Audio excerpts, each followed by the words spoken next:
Hello, everyone. Welcome to the stream. I'm just going to get right into it. But first, before I get into it, I need to do a recap of what happened last time.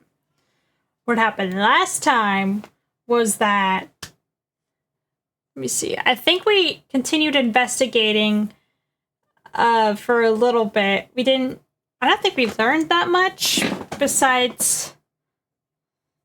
Yeah, I don't think we really learned that much. I think it was more of just like wrapping up our investigation and figuring out a little bit more about the DL6 case. That's, I think, all we did for investigation. We figured out about like the victim in the DL6 case and the people that were involved with it and stuff like that. Now, then we did the trial, and we were able to figure out pretty much what happened during the scene. We just need to make the murderer confess that they did do it now and find proof that he actually did do it. Because so far we proved that Edgeworth was not the one that murdered. We also proved that the murder did not take place on the boat, but actually took place on land at the boat rental shop. And the reason we know this is because there are 3 shots fired, and only 2 of them were heard from the lake, and the other one was heard by Larry like minutes before at the boat rental shop.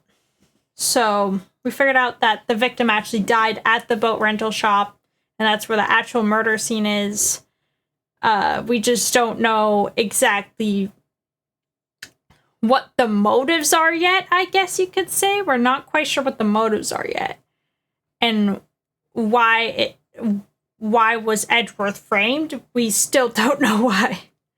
So we are going to figure that out hopefully today. That is what we are going to be working on in this stream. So let's get right into it.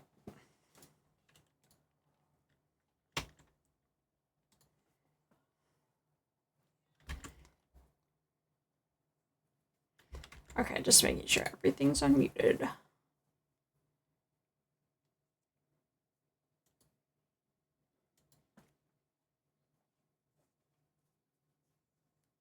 December 27th, 2:11 p.m., Wright & Co. Law Offices.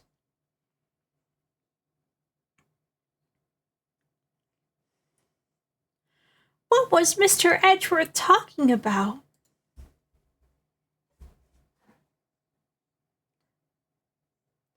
A memory of a crime that I committed. A memory of murder. Do you really think Mr. Edgeworth killed? I don't believe it. Not Edgeworth. Some painful memory has been troubling him recently. But he'd never take somebody's life. Never. Nick. Yo, how's everyone doing? What do you think of my performance today? I had him swooning in the aisles, huh, Maya? Swooning me? Oh, yes, I do remember feeling faint. Right on. Tell me the truth. It was like love at first sight, right? Right, Nick? Me? Well, maybe my heart skipped a beat or two. But I think that was more from anxiety, if anything. I think you can do better than that. Come on, I saved Edgeworth in there, dude. Edgy. You guys should be bowing before me. Yeah, bow before your hero. Larry, you really helped out in the trial today. You did. If you weren't there, Larry, I'm sure Mr. Edgeworth would have been found guilty. Ha ha ha ha ha ha. But seriously, Nick. That boat shop caretaker guy is pretty suspicious. But Edgy ain't off the hook yet. Way to spoil the mood, Larry. Hey, I'm just a guy sitting in the audience, you know. But from where I was sitting, Edgy seemed pretty edgy. I mean, can you really know he's telling the truth about that night? Nick? I don't know. But what I do know is I'm gonna believe in you two until the end. Us two?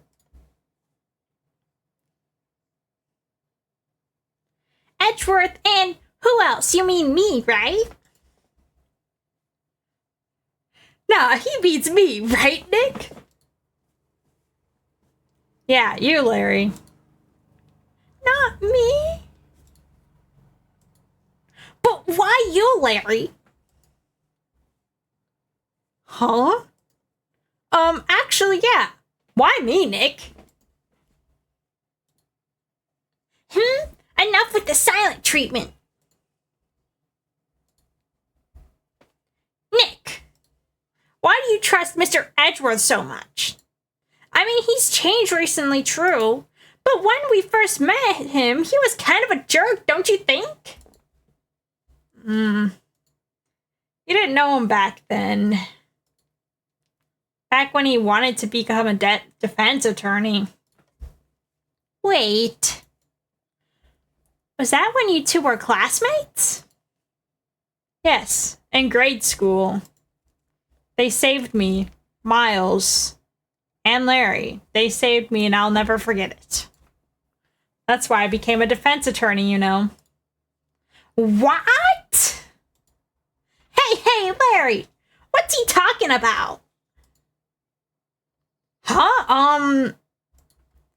Sorry, I kind of forgot. Okay, Nick, out with it. I'm gonna hear this story today, and that's final. Okay. It's kind of a long story, so hang in there. It was the very end of 3rd grade. I was on trial. A class trial. A class trial?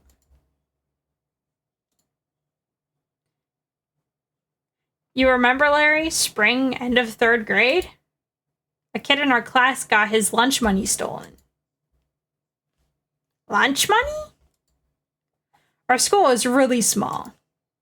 Every month, kids would bring an envelope with money for lunch from home. Huh, I see. Anyway, this kid's envelope disappeared with $38 still inside. Oh yeah, now that you mention it, I do remember that. I can see why you'd forget, though. You were out of school that day. Anyway, the envelope had been stolen during PE class. I was coming down with a cold, so I skipped PE that day. I was the only one not in class. So, they thought you did it? Yeah, the kids in class said I should be put on trial. Trial? So the next day we held a classroom trial with me as the defendant.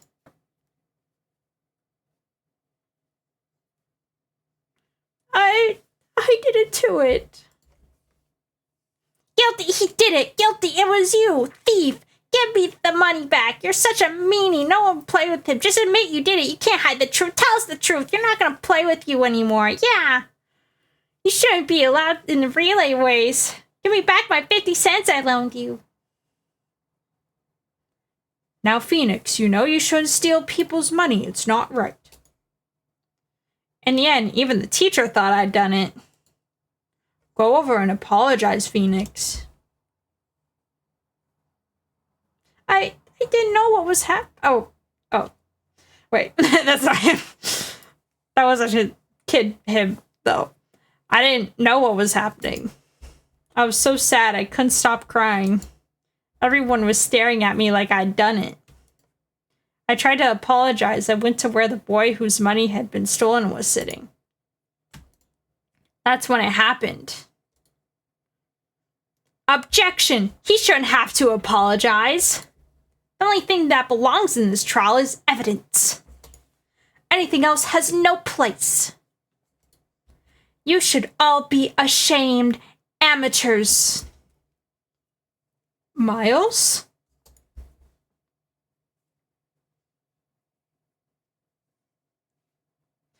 It wasn't you who stole thy money, was it? No. Then you shouldn't apologize. Everyone's been shouting you did it, but no one has any proof. That's why, Your Honor, this boy is innocent.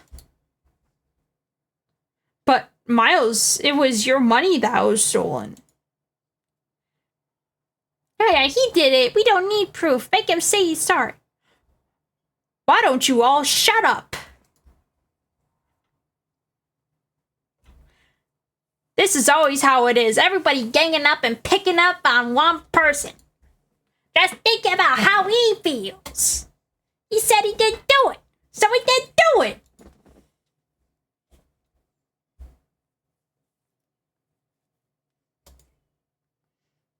Very well. I'll replace the money myself. This class trial is over. That's how it happened. After that, the three of us were best of friends. Wow, I had no idea. Yeah, I had no idea either. I mean, I forgot. That's when I learned what it meant to be alone. Totally alone, without a friend in the world. You did a good thing, Larry. Yeah, well, I was just lucky I took the day off from school. If I'd been there, they would have thought I'd done it.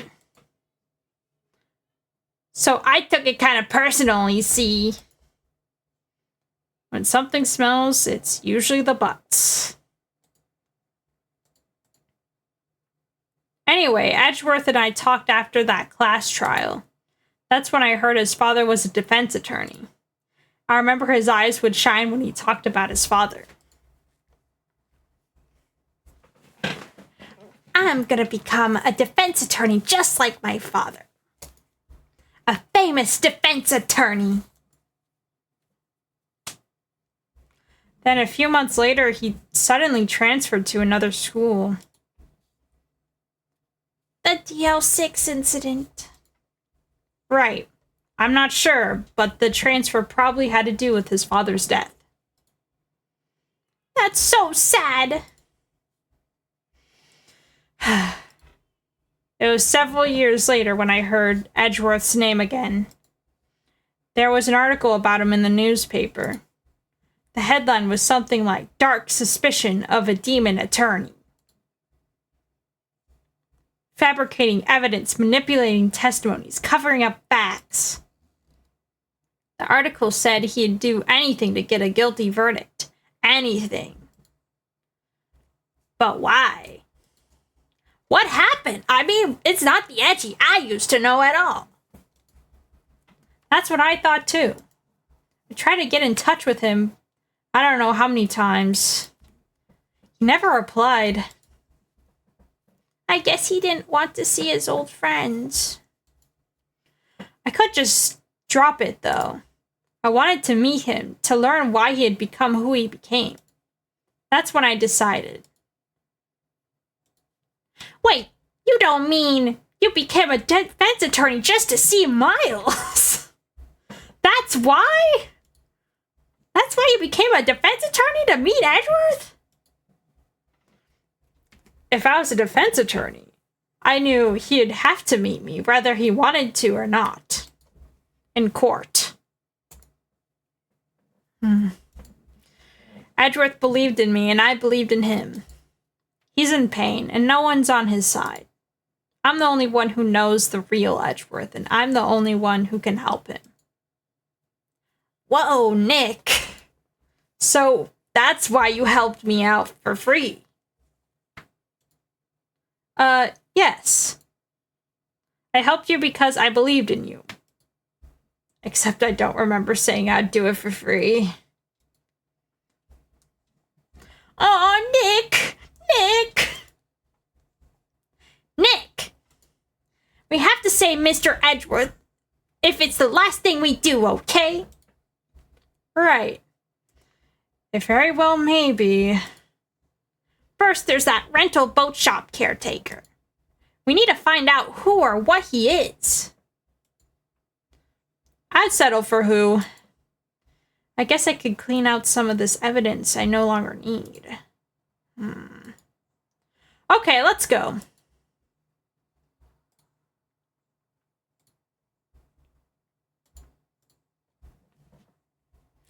December 27th, Gourd Lake Park, entrance. Hey, pal. Long time no see. Oh, Detective Gumshoe. Close one today, eh? I got so worked up I snapped my tie in half. Sorry about that. No prob, pal. Thanks to you, we now know who really did it. You mean the boat shop caretaker? Look, I'll make you a promise. I'll have that scoundrel in my custody by trial time tomorrow. Come what may.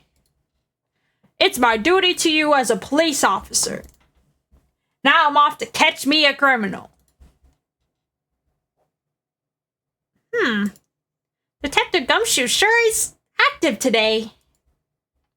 Oh, one more thing. Eek! No one could go into the woods today. The woods? Where Lotta Hart was camping? The woods are off limits due to camping, and apparently the park ranger found out. He got pretty mad. No one could go in for a while. I guess Lotta's in a lot of trouble. Anyway, I'll be seeing you tomorrow.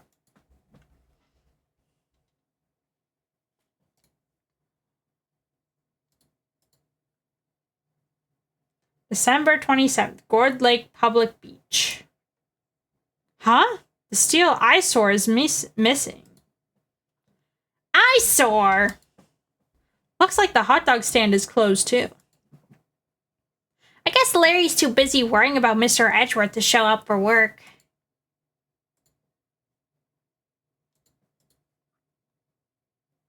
December 27th, boat rental shop. That old caretaker got away. Yep.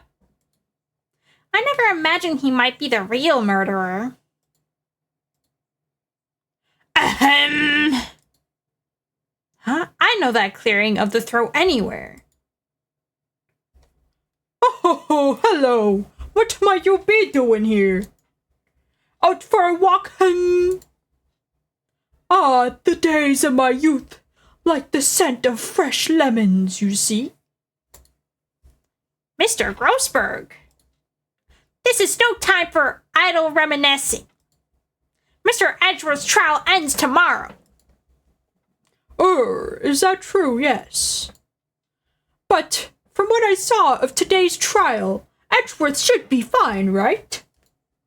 Well, I'm not so sure about that. Oh ho, what do you mean by that? Well, I'm not sure. If you find anything out, come by my office at once. I might be able to offer you some assistance. Thanks. Bye. What do you think Mr. Grossberg was doing here anyways? Who knows?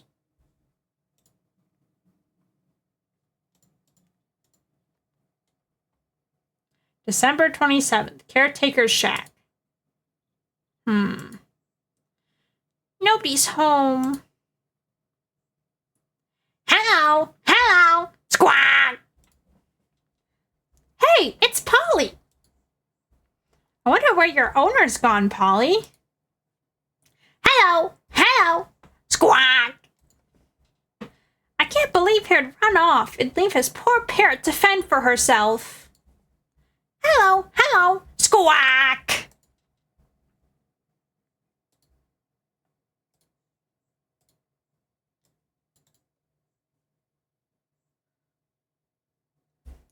Maybe I should take care of Polly, Nick. You probably shouldn't just kidnap her. The police know about her anyways. I'm sure they'll do something. Well, okay. Sorry, Polly. He says I can't take you. Great, now the bird's going to hate me. That reminds me, Nick. Polly here knows the number on to the safe, right? Yeah, that's right. Polly, what's the number to the safe? 1228. Squawk! Let's open it, Nick. Come on. I'm sure there isn't any money in there.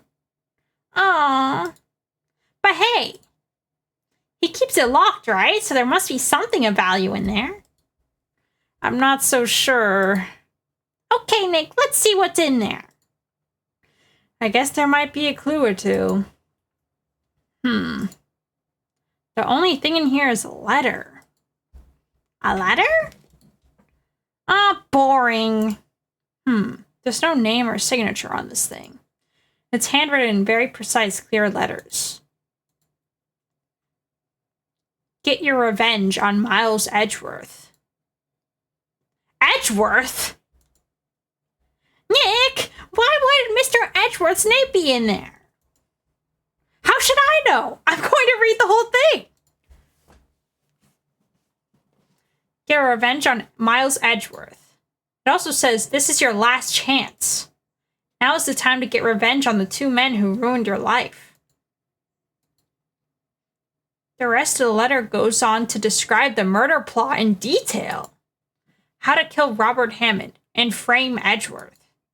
Calling Edgeworth out to the lake. Getting on the boat, firing twice. This is exactly what I figured out today in court. It's all here in perfect detail. But who wrote it? What do you think it means, Nick? I don't know, but it looks like these are instructions for that caretaker. When he killed Robert Hammond and called out Edgeworth, he was following instructions. But who would have written that letter? And what does it mean to get revenge on Miles Edgeworth? Look, I don't know, okay? You keep asking me questions like I know, but I literally have no idea. I just figured this out the same time as you. Don't you think? But one thing's for certain. This letter is an amazing clue.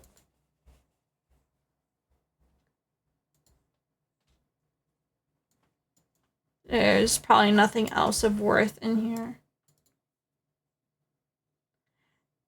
Ah! But what's wrong? Oh, never mind. What? Tell me.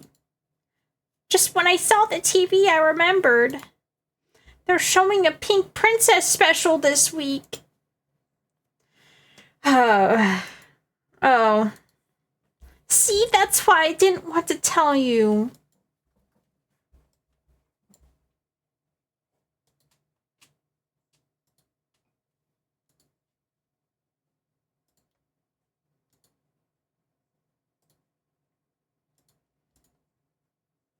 Right. Didn't mean to do that. Okay, should I go to Grossberg, maybe? I need to go to here first, I think. 1 day left, Nick. Yeah, I know. Well, no time to waste. Let's get going. Grossberg. December 27th, Grossberg Law Offices. He's out. Again. When does he work anyway? No, don't be harsh. Guess we'll have to come back later. Okay, not here. Let's go to the detention center. Where Edgeworth is. December 27th, detention center, visitor's room. You look as grim as always. Mr. Edgeworth, I heard the story about the class trial.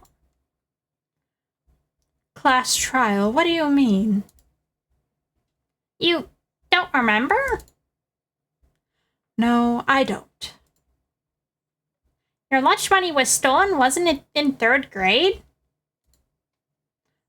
Like I'd remember 3rd grade. That was a long time ago. And lunch money? Oh, right. Yes, I seem to remember something like that. Nick, I think you're the only one who really remembers. Well, it's probably only really mattered to me anyways. Mr. Edgeworth, didn't you know? That trial was the reason Nick became a defense attorney? Ridiculous. Gee, thanks. That said, it does sound like the kind of thing you'd do. You haven't changed a bit, have you, Wright? So simple. To a fault, even. Well, maybe, yeah, but I think you changed too much, Edgeworth. Perhaps. Hey, Edgeworth, why did you become a prosecutor anyways? You used to look up to your dad and you said you wanted to be a defense attorney, right?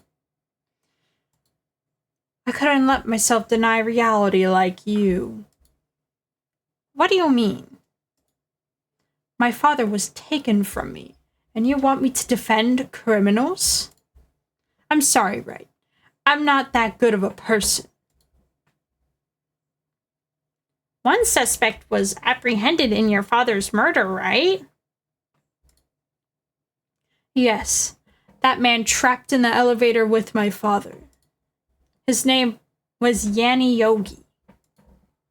He had to be the shooter, any way you look at it. Yet, he was found innocent. That defense attorney got him off the hook. That would be Robert Hammond. On that day, 15 years ago, the 3 of us were trapped in the elevator for 5 hours. When we were rescued, we all suffered from oxygen deprivation. I had lost all memory of the murder. Lost your memory? Even now, I can't recall what happened in that elevator. That was the crux of Yogi's attorney's argument in court. He claimed Yanni Yogi had been not of sound mind due to the oxygen deprivation. Yogi was released due to a lack of evidence. Innocent.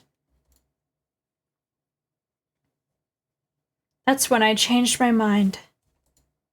I started to hate defense attorneys. What's your relationship with Von Karma? He's my teacher and a man who deserves respect. I learned everything I know of courtroom techniques from him. So he's like my sister was to you, Nick. He is a perfectionist in all things. In court, in his personal life, he's obsessed with doing everything perfectly. Perfectly, huh? In all the cases he has taken on, none were left unsolved. And not one suspect was ever declared innocent. Ever. But that's... I know.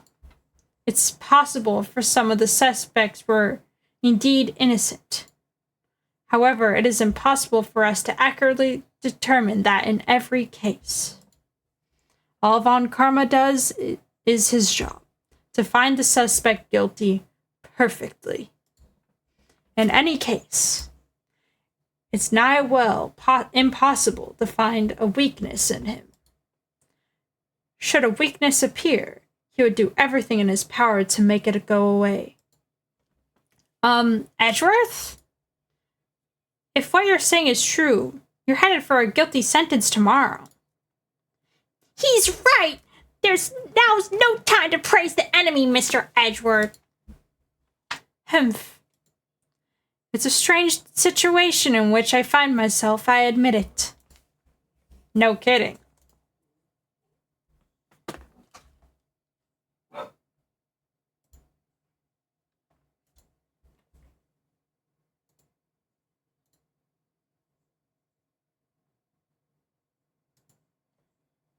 Edgeworth, see this letter? This came out of the safe in the shack where that boat rental caretaker lives. I see. Revenge? On me? Who's that old guy anyway? I don't know. Could he be an innocent defendant you got declared guilty or something? Nice, right. But I don't remember that old man, not at all. So, he was following this letter then? Which means there is someone else behind it. Now's the time to get revenge on 2 men who ruined your life. 2 men, meaning myself and Robert Hammond? It also says, this is your last chance. Last chance. Wait, maybe he's talking about the statute of limitations on DL6 incident? Wait, that old man. Wait, what is it? Do you know who he is? Yogi. Could he be Yogi? Yogi? The suspect in DL6 incident, the one who was found innocent.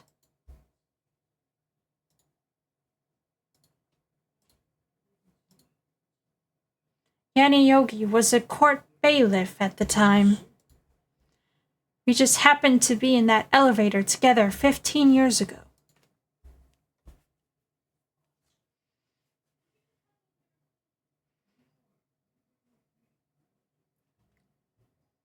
The quake was incredibly strong.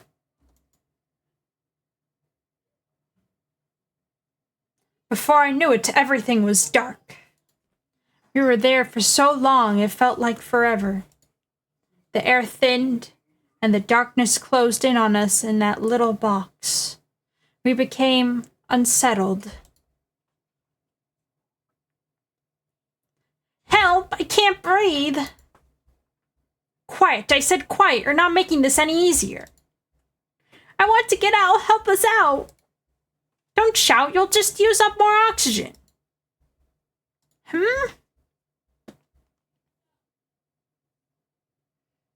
That's all I remember.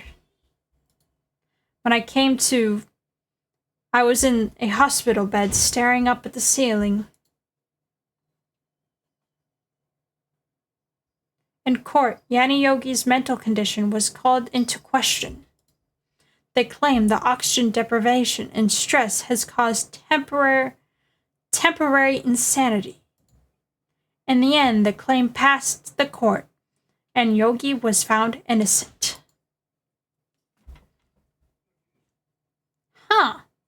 But isn't that strange?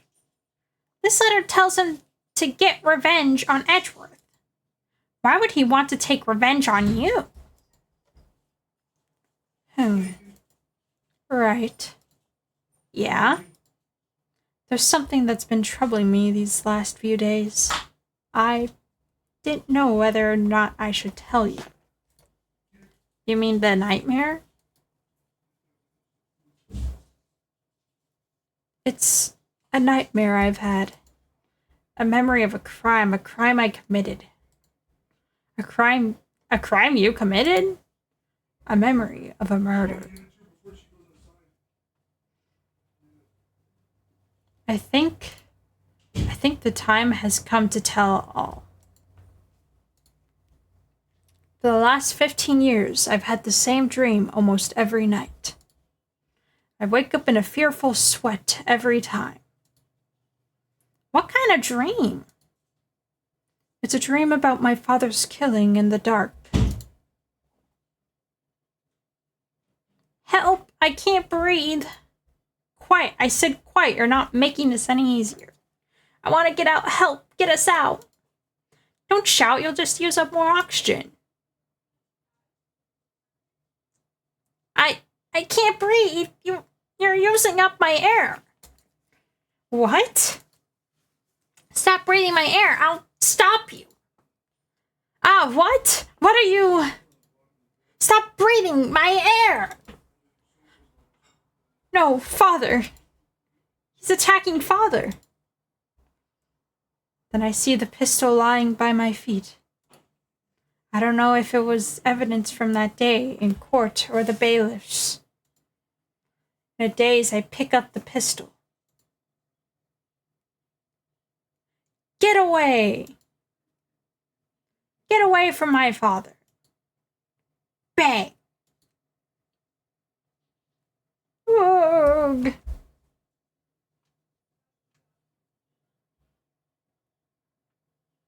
And with that scream, I awake. It's a bone-chilling scream. A scream that has rung in my ears for the past 15 years. But that's just a dream, right? Right? You have some very bad issues. How have you not gone to therapy yet? I have no idea. That thought is the only thing that has kept me sane for the last 15 years. But what if I'm wrong? What if it's real? They say that sometimes people shut out memories in self-defense. Maybe it was I who killed my father. What? If you think about it that way, this letter makes sense. Get your revenge on Miles Edgeworth. Think about it. Yogi was really innocent. That's why he wanted revenge against me. Wait, Edgeworth, you mean? It was me.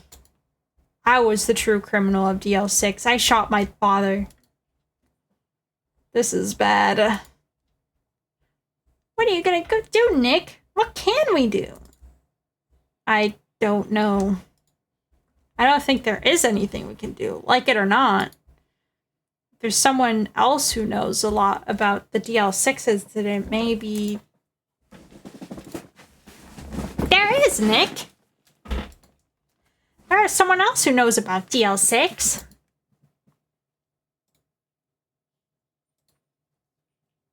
Now can I go to Grossberg? December 27th, Grossberg Law Offices. Mr. Grossberg! Oh, hello there. What's wrong? You look troubled. No kidding. I can't believe you're not. My. Just calm down. Tell me what happened, It's Mr. Edgeworth. He...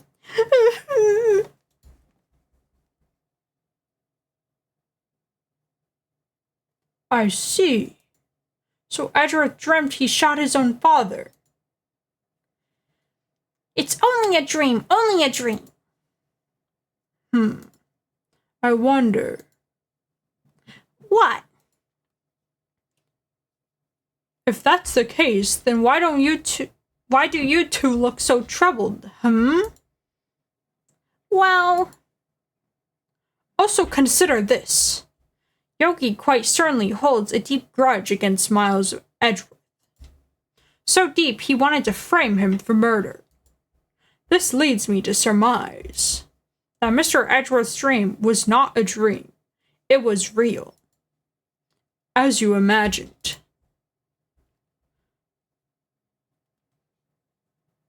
Miles Edgeworth threw the pistol to save his father. The pistol fired. The deed was done. No! I don't believe it. Yogi was suspected of murder and his career as a bailiff was irrevocably wrecked. Thus, he sought revenge on Miles Edgeworth. This was his last chance, of course, with the statute of limitations so close. What do you know about Edgeworth's father? He was a defense attorney without peer. It sounds trite, but it's true. Well, he may have had one peer now, that I think about it. Your mentor, Mia Fey. My sister? Gregory Edgeworth was very disapproving of Mr. Von Karma's techniques. That's no surprise. Von Karma is an extreme man. Forged testimonies and evidence are nothing to him. The result? He has a perfect win record in court. To beat him, Gregory Edgeworth tried to call attention to his methods. And? He lost. And died in despair, as it were.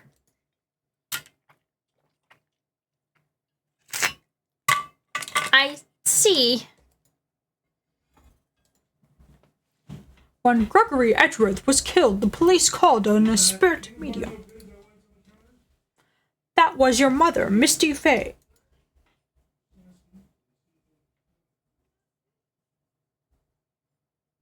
I am Gregory Edgeworth. I have been killed. The one who shot me was the bailiff, Yanni Yogi.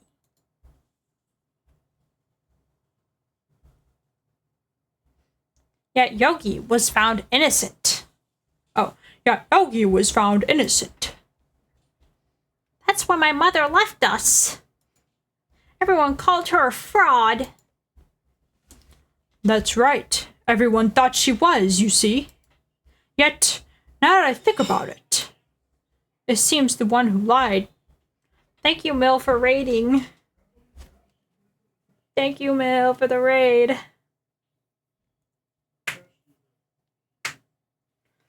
Welcome, Raiders. Hi.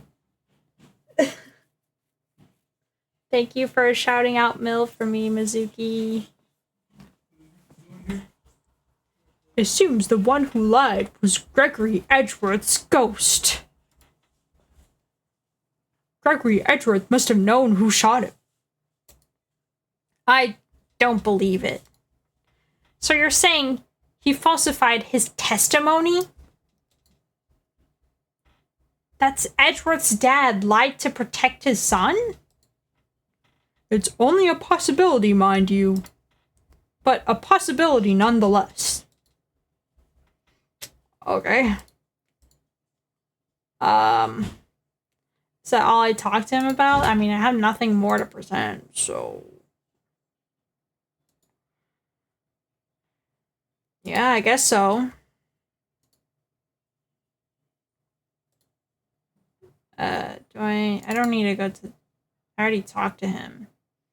Let's move. Let's see.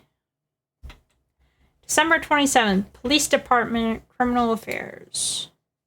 Looks like Detective Gumshoe hasn't gone back yet. Gumshoe, he won't be coming back today. Oh, really? He said there was some guy he had to arrest by tomorrow. The boat shop caretaker. He shouted something, catching him if it's the last thing I do, pal. Good luck, Gumshoe. Okay, nothing there.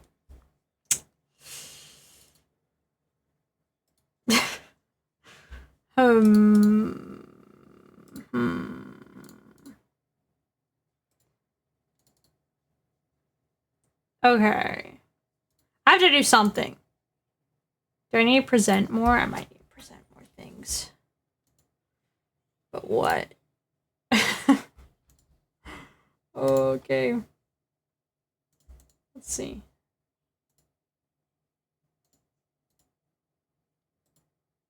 Okay, wait. Let's move to Grossberg. I had to present him something, right? What would I present him with?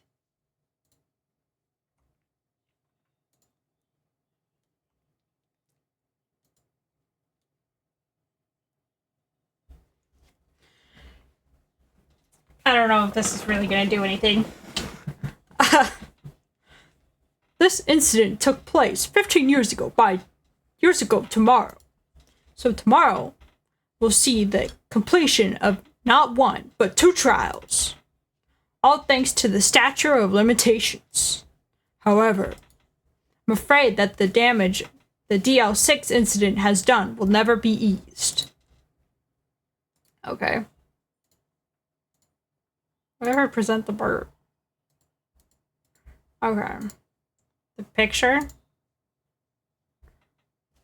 Gregory Edgeworth? He was a gifted man. His death was truly a loss. I wonder what would have become of Von Karma were he alive. Did I present him the letter? Oh ho. So this is the letter. It does seem that Yogi was following this letter when he killed Hammond. But why kill Robert Hammond? Hammond was a skilled defense attorney, but he defended clients not for their sake, but for his own. Huh? His own sake? He never trusted his clients, that one. The only thing he trusted was his own alibi. Or ability. I know how to read. But he got his client found innocent, so why should it matter? I just realized something.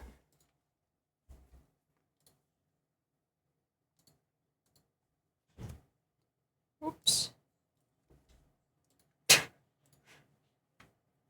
There. Actually, my dear, it's quite different. He won that innocent verdict for no one but himself. Yogi was a free man, but socially he was ruined. Huh? You'll understand soon enough. Wait. What is it? This letter. I've seen this handwriting somewhere before, a long time ago. Whose handwriting was this? Do you have any idea who wrote this?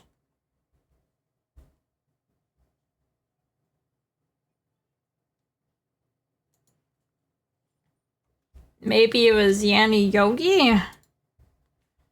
Yanni Yogi? You claim he wrote himself this letter, then followed his own instructions? Yeah, I guess that would be what happened. Humph. Perhaps you think Mr. Yogi has a split personality, I think that's definitely a possibility, yes. No, I think not. I do not know this Yogi in any case. There's no way I would recognize his handwriting. Oh, right. Yes, right. I'll ask you again. Do you have any idea who wrote this? Karma? Could it be Von Karma? Von Karma? Why would he have something to do with this? Well, I'm not sure. Von Karma. Wait, you're right, my boy. This is Von Karma's handwriting. I'm sure of it. I used to see it all the time on court reports. Oh, what? But that means the one who told Yogi to kill was... Correct. Von Karma himself. What does this mean, then? Why would Von Karma want to frame Edgeworth? If it truly was Von Karma who wrote this letter, then he would know the truth. Hello. Hello. I'll take over from here. Okay. Sorry, I need to find a comfortable position in my chair. He would know that Miles Edgeworth had accidentally killed his own father. What? He'll say as much tomorrow in court, I should think. He'll press the point until the court finds Miles Edgeworth guilty. Oh no.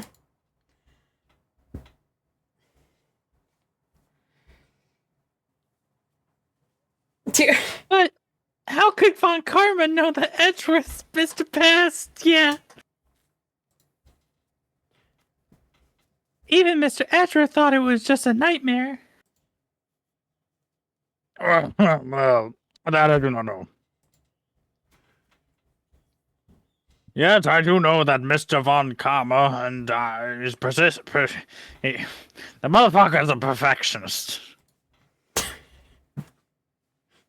He may be seeking to satisfy a grudge against Gregory Edgeworth by hurting his son, as fucking sadistic and brutal as that is. What do you mean? Have you ever heard of the sins of the father trope? No.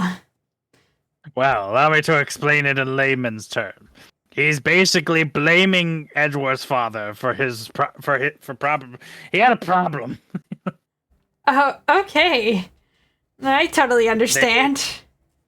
They went to court. Gregory Edgeworth fucked up his case because even though Von Karma won, he got a hit on his record for falsifying evidence.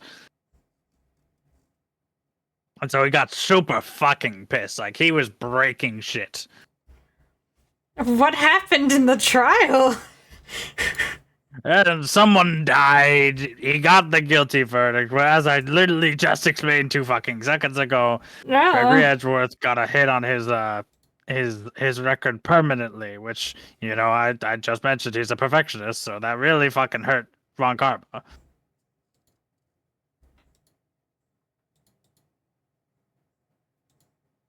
If I had a nickel for every time Von Karma fucking winced, it was 1 nickel, and it was because of Gregory fucking Edgeworth.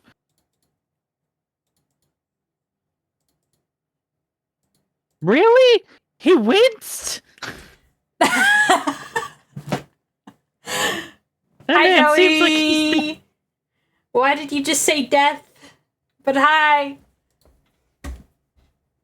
Joey has died.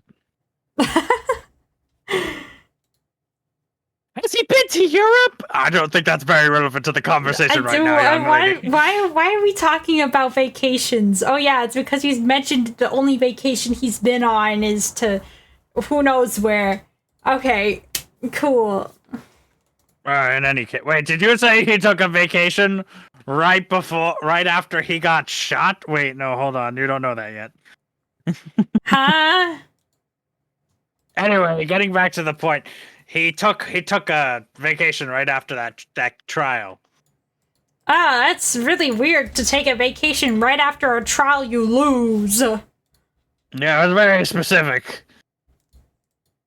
He's always complained about his left shoulder hurting after the incident. Left shoulder? That's very specific, Grossberg. How do you know that? Yeah. Do you know him personally? Yeah, well, you know, we've fought once or twice, and he was in the court, and he was saying that my defense was so bad that his shoulder hurt even more than usual, which was a weird statement to make. I'm not gonna lie.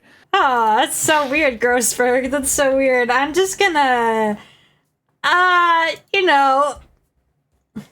God, that guy's weird. Did I say to go here? Yeah, I think so.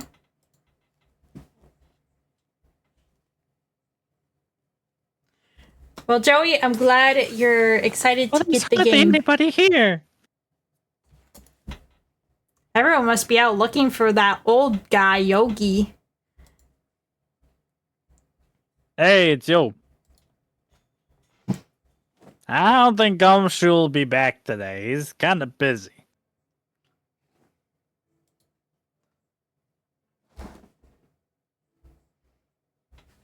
Sounds like Detective Gumshoe is pounding the pavement for real. Hopefully he's not breaking the concrete. Well, what the fuck does that mean, Nick? He's not that heavy. I don't know. Like, what if he's running so hard that his feet just break the concrete? Anyway, we should check the record rooms, remember? Yeah, I remember. Hey, boo-boo, get me a picnic basket. Oh, that's weird. just- Why is Von Karma in the back room? The back rooms? Not like the back rooms. You know, Maya. in the Nick. court, the room. You know, oh my god. Nick, the back records rooms room. are scary. No, it's the records room. Oh my god, not the back rooms. You and your video games. Dusty as always. Bro, the only ones here just yesterday. I'm sure they just hadn't had time to clean it.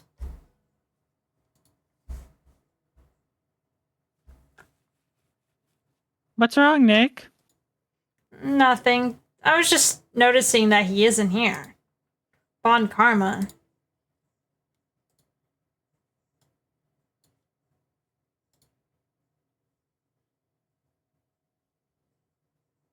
Huh? One of the drawers is open. Someone must have been looking in it recently. Elhema says unsolved evidence. Unsolved cases with evidence. Nick! The file for DL6. It's completely empty. What? What are you doing in here?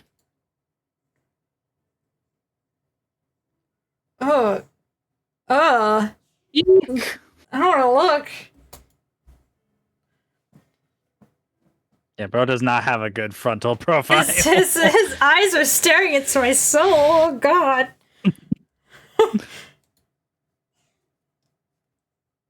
You!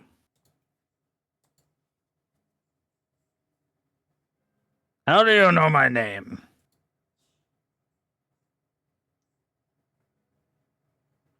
Huh?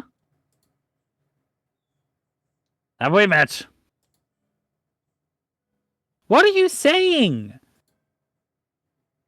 We see each other every day at this point, practically.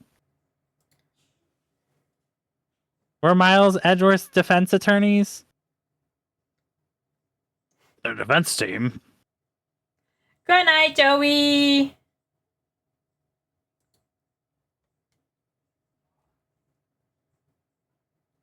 I beg your pardon, but I rarely see defense attorneys. They are like bugs to me, needless things to be crushed. Your face looks crushed. I can see how this guy was Edgeworth's mentor. This is the worst guy to have as a mentor.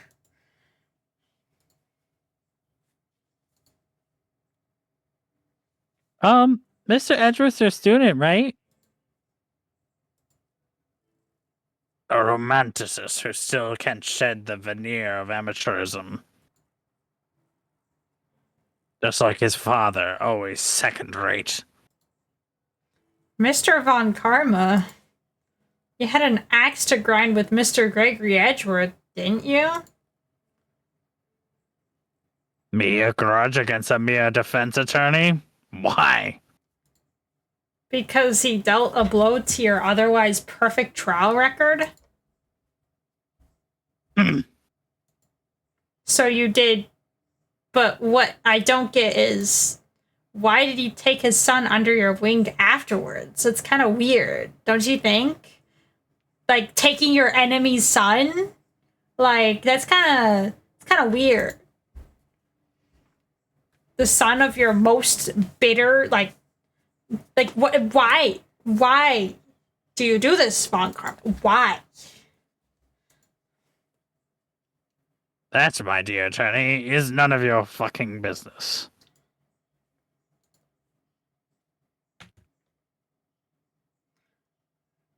Tomorrow will be the last day of this trial.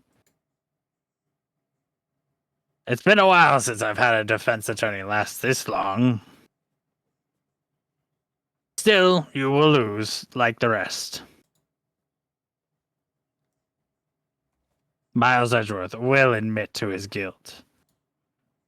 His guilt of 15 years ago, you mean? I mean, why else are you in here for? You're quite the researcher. If you've done your homework so well, then certainly you must understand. You know that Miles Edgeworth will tell the court you know what Miles Edgeworth will tell the court tomorrow. You were right. So Von Karma is going to bring up the DL6 in court tomorrow. Is there anything to really talk to him about? No, you're supposed to present, and then they're supposed to assault you. The letter? I guess? That's written by him?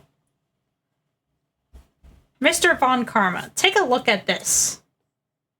You know anything about it? Does it look familiar? This was you, wasn't it? You instructed Yanni Yogi to commit murder. Bro. Wow. Bro. The soundboard is killing me. Bro. I didn't even know we had some of these noises, to be honest. That ain't from your sound. That is from my personal soundboard. Oh, okay. Okay. Star, is it you? That's from your server. Oh, it's multiple of you. I see. That's false. It's multiple of you. It's multiple people. Yeah, this VC filled up very quickly. Where did you come from? I was watching Lol's just and appeared. I saw that I was just I sitting saw there. some more people join the VC, and I joined at the most perfect timing. Yeah. I'm gonna get killed right now. I mean, what? I mean, like, not killed, but Well, you know, yeah, knocked the no, fuck out like, for real. yeah, I'm gonna get knocked out. Too bad Gumshoe isn't here. Oh, Oh god, we don't have Gumshoe to save us. yeah, Gumshoe saved us last time. In Gumshoe, we thrust. I mean, what? What? What? Whoa. Whoa. Okay. This is now an R-rated stream. What? Hasn't it always been? Oh well. Just I Millie can't- appears and then becomes I- R-rated. Yeah, I can't even focus. That. Do not. Okay. Do I not. think you can't focus. I'm not doing this while combine playing keep Terraria. Everyone was rated R. Bro, why is so many people in the VC? We're trying to voice act here. Okay. I was just watching, and then Lol's trying to started doing the sound. What? Oh, okay. How long have you been here, Star, then? Probably like what? 30-ish 10 minutes? No, not 30 minutes. Like 10 minutes. Wait, Mill, you didn't tell me I've Star been here for a joined. while. No, I didn't, because I thought you fucking knew. No, I can't hear Discord noises. So Star's just been here for I don't even know how long. Bro. Yeah, they've been here a minute. Bro. Oh, thank you, Bazuki, for redeeming first 1 hour into the stream. This is a common occurrence. To be fair, I was streaming when I rated you. Because yep, okay, anyway. Okay, let's just continue. Yeah. Alrighty, that means I'll be heading out then. Okay. Bye. Take care. Just ruin your moment. Yanni Yogi. That son of a bitch. How many years has it been since somebody... Why am I turning him into a pirate? Arrgh, how many years has it been since... We're turning into One Piece. That's fine. How many years has it been since... Why am I putting so much into it? I'm like trying to make this... He does kind of look like a rich pirate, though. So... I'm like, I can't get his voice right now. It's just really Anyway. deep. How many years has it been since I heard him called by that name? He's a fool. Yes. I fucking told him to delete the letter. Like, why would he keep it? He looks very bad from the front.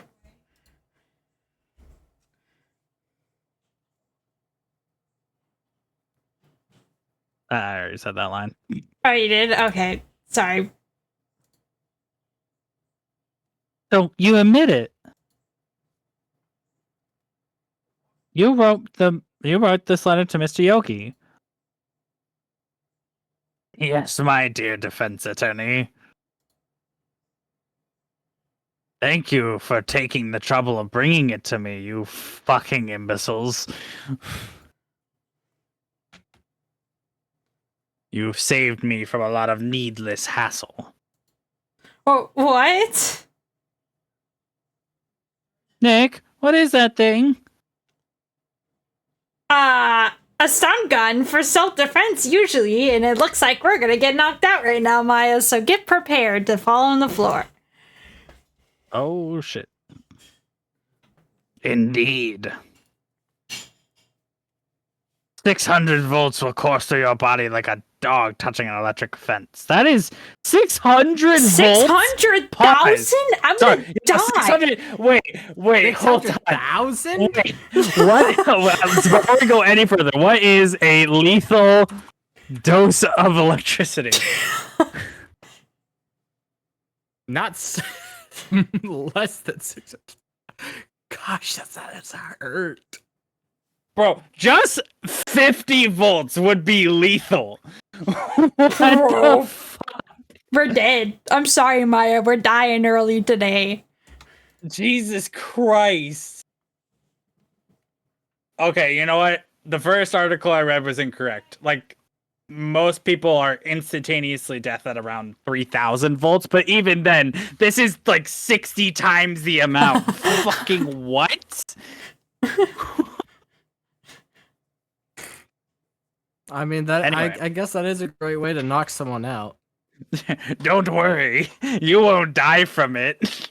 Are you sure about that? I think we might die from it. I just Google searched it. Now give me the letter. No. Well, what are you? Nick, run! Oh, she dead. Maya. Well, Oh, that wouldn't be the first murder I've committed.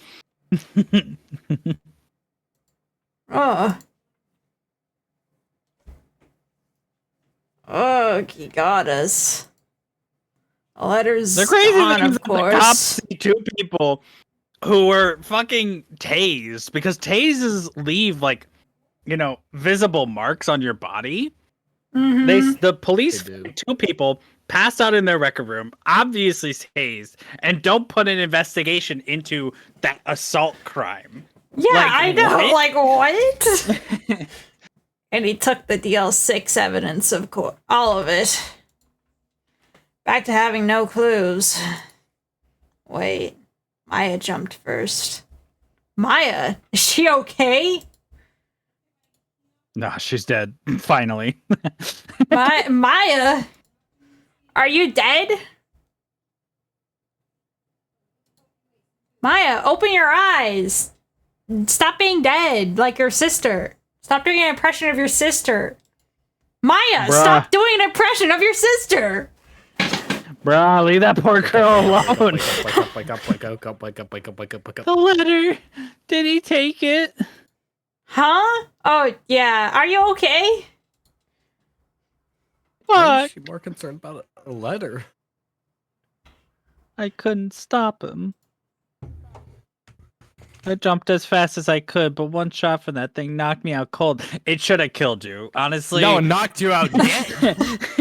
Yeah, God, like, you're lucky to be alive, Maya. I think you should just take that as a win. Bro. Like, even waking up is a win.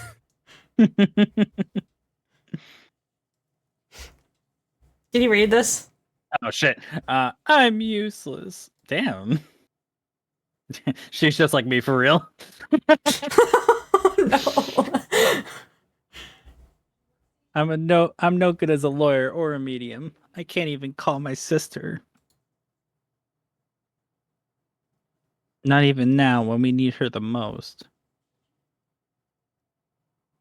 I wish I hadn't woke. Oh my god! I do not remember this as part of the dialogue. Whoa! Wait a minute. Maya, Did I miss Maya, my first Maya, are you okay? Or there has to be some way I can help her, but she's depressed. What the fuck do I do against depression? How do I fight depression? I better do something about Depression with I depression. better do something about her self-confidence. Fuck. Do I have any evidence that she's not depressed? Do I have any evidence to help her fight her depression? Maya, Oh my god. All right. she's holding something. What's that? A bullet. DL6 evidence number 7, taken from the heart of Gregory Edgeworth. I remember. Von Karma was holding this when Maya jumped him. Yes, I have one Jumped piece of him. evidence. Quick, jump that guy. I'll prove it to you, Maya. You're most definitely not break his useless. I'll prove it to you in court tomorrow. Tomorrow? Just show it to her today. She's depressed today. There's little time between now and You just gotta tomorrow. let her- Save your you just progress, gotta let her yes. be depressed for a little bit longer. Yeah, I'm just gonna let Maya be depressed. You know, let sink in a bit. Yeah. Phoenix is just, you know what? Maybe it's not a bad thing for her confidence to go down. You know, she'll be okay. She'll be okay. I'll just pat her on the head tonight and she'll be okay. Fine. This is it. Judgment Day. Fuck. No, this Fuck. is a court case. Arg! What's the big deal? Sorry, Nick. I only touched your shoulder. I guess the shock hasn't worn off from our run-in with Von Karma. But today's the last day of the trial. Good luck, Nick. Yeah. Thanks, Maya. Edgeworth is looking gloom as always. I hope Von Karma doesn't push him too hard. Right, I'm planning to confess on murdering my father. Oh! Whoa.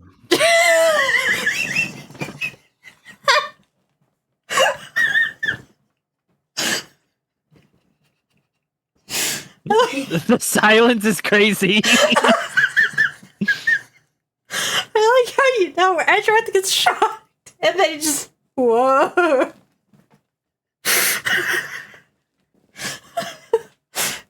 just the most like calm reaction to getting shocked ever. What were you doing?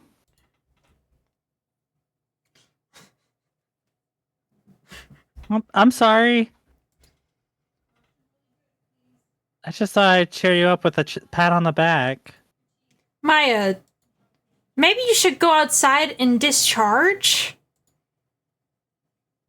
Good idea, Nick. Try not to electrocute anyone on your way out. Oh yeah, pal! What the fuck kind of reaction is that? Who speaks like this? It's because he got Apparently. shocked. Oh, it's Gumshoe. What's gotten into that girl? Detective Gumshoe! I thought you died! The fuck you mean? Anyway, good morning, Mr. Edgeworth.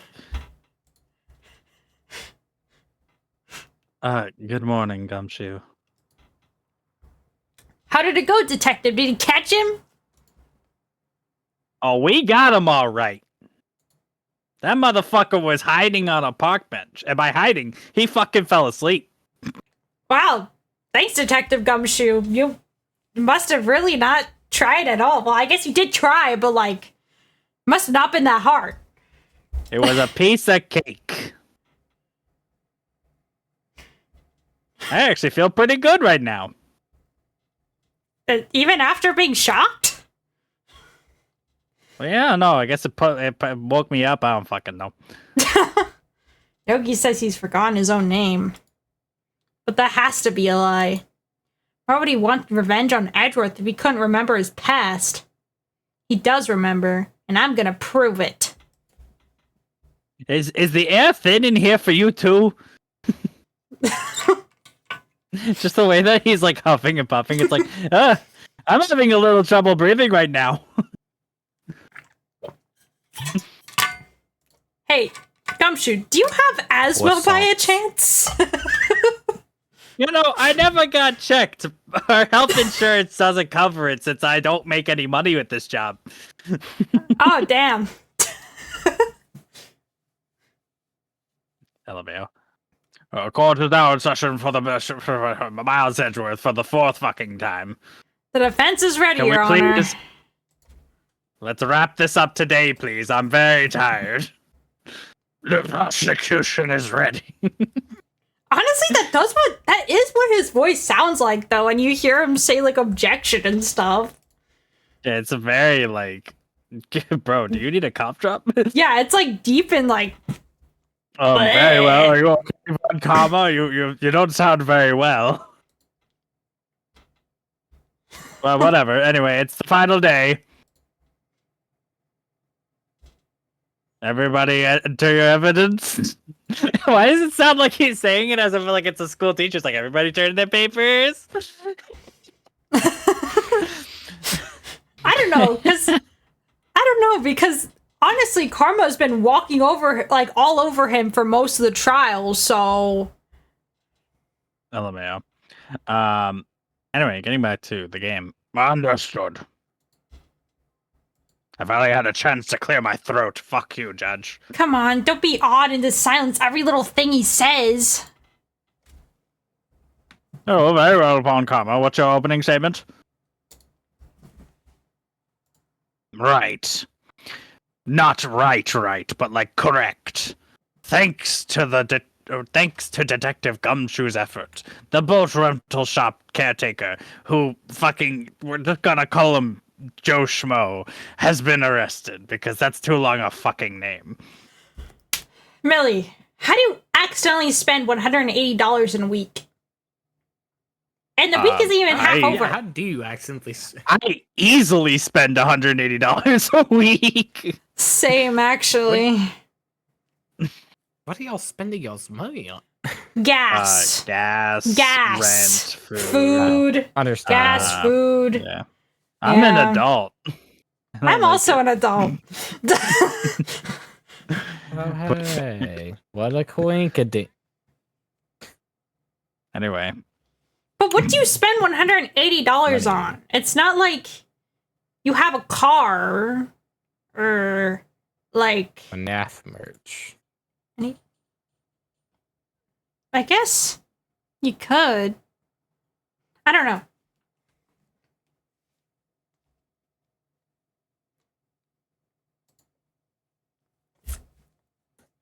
In yesterday's trial, the defense asserted that the caretaker was the murderer. I'd like to good fucking luck proving this, but, you know, we are in a courtroom. Oh. Bye, Star? Oh, I guess my star. If you're in chat, hope you have a good evening. I would like to ask the defense to cross-examine him as much as necessary. Very well, Mr. Wright. Well, actually, no, he needs to testify first. My bad.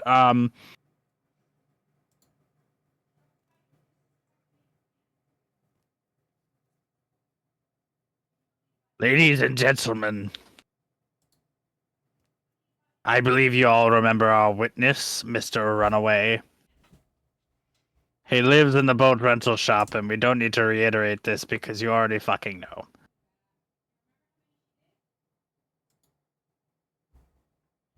Witness! Why did you run off yesterday? Objection. As the witness was not running away, the witness was not running away, as he will now testify.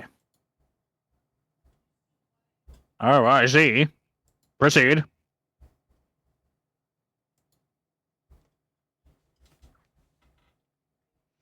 Uh,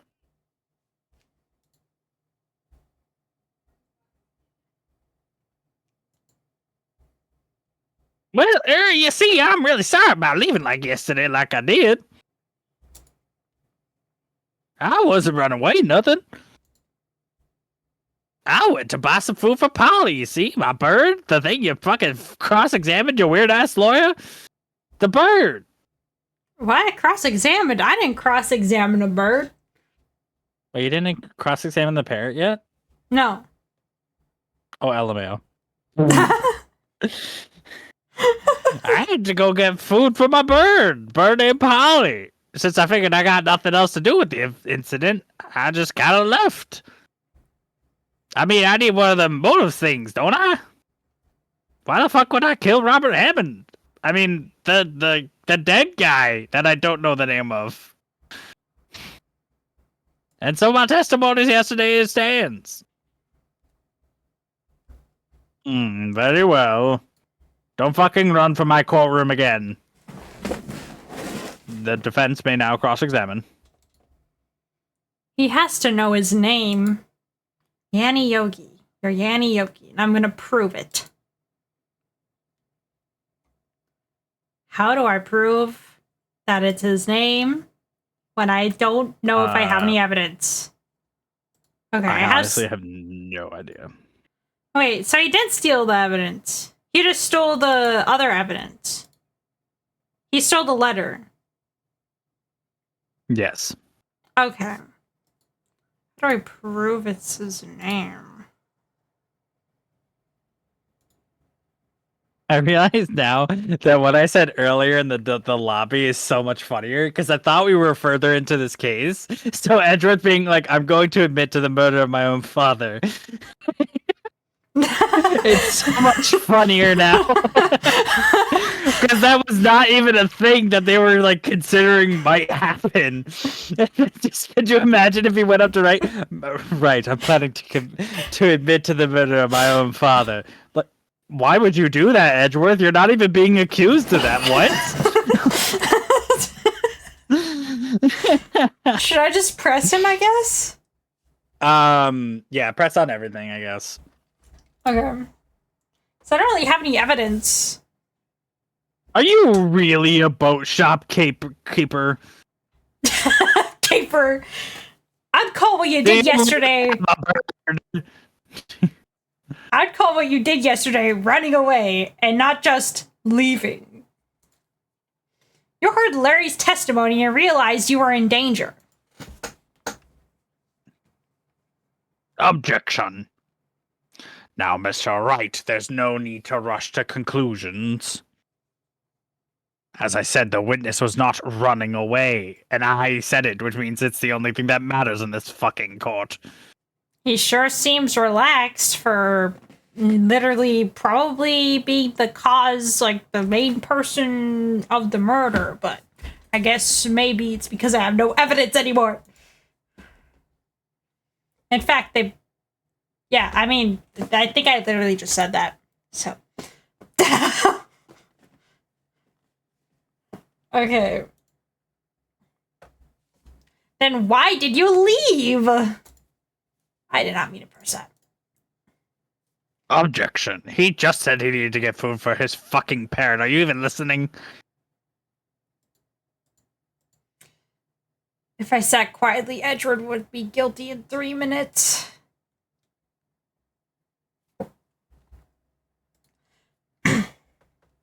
Food. Well, Polly's a bit of a gourmand, you see. She only eats these high-quality bird pellets, which are so fucking expensive. You'd wonder how I'm able to pay for them. It only exists at a small pet shop downtown. But you weren't arrested until this morning. Why didn't you go back to the caretaker shack? Well, I kind of got lost. I think I said this last time I did one of your Ace Attorney streams, but like, if this man's this senile, he wouldn't be a viable like witness. Yeah, I know. Which is why it's so funny.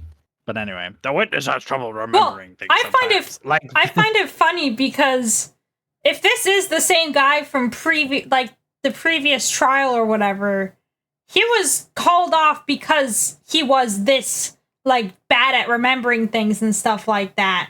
So why hasn't he been called off this time? Yeah.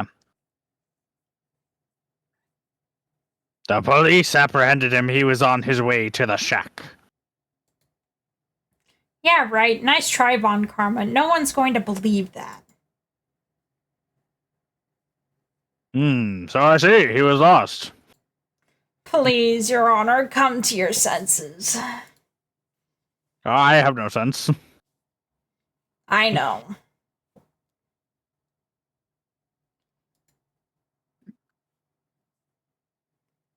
You've lost much of your memory, is that correct? Yep, seems like it. Then how do you know that you didn't have anything to do with this incident?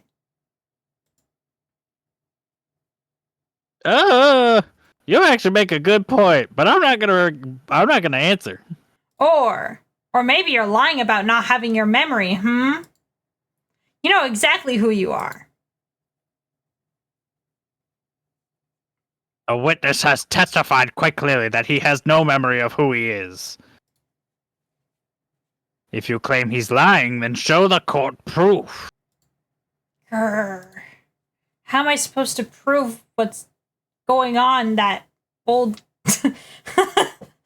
that old man's head? That's impossible. I'm glad you've come to your senses, Wright.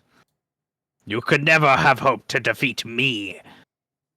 I don't have any evidence to prove it because he stole my evidence. Well, do I need one of them motive things?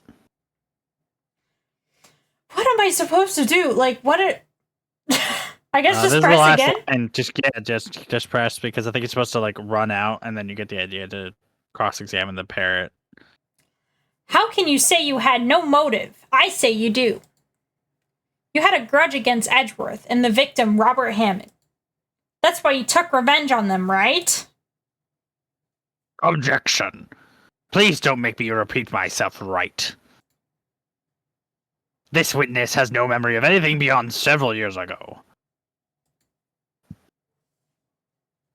It's impossible for him to hold a grudge, even, like, right now. I have to prove he's lying about his memory.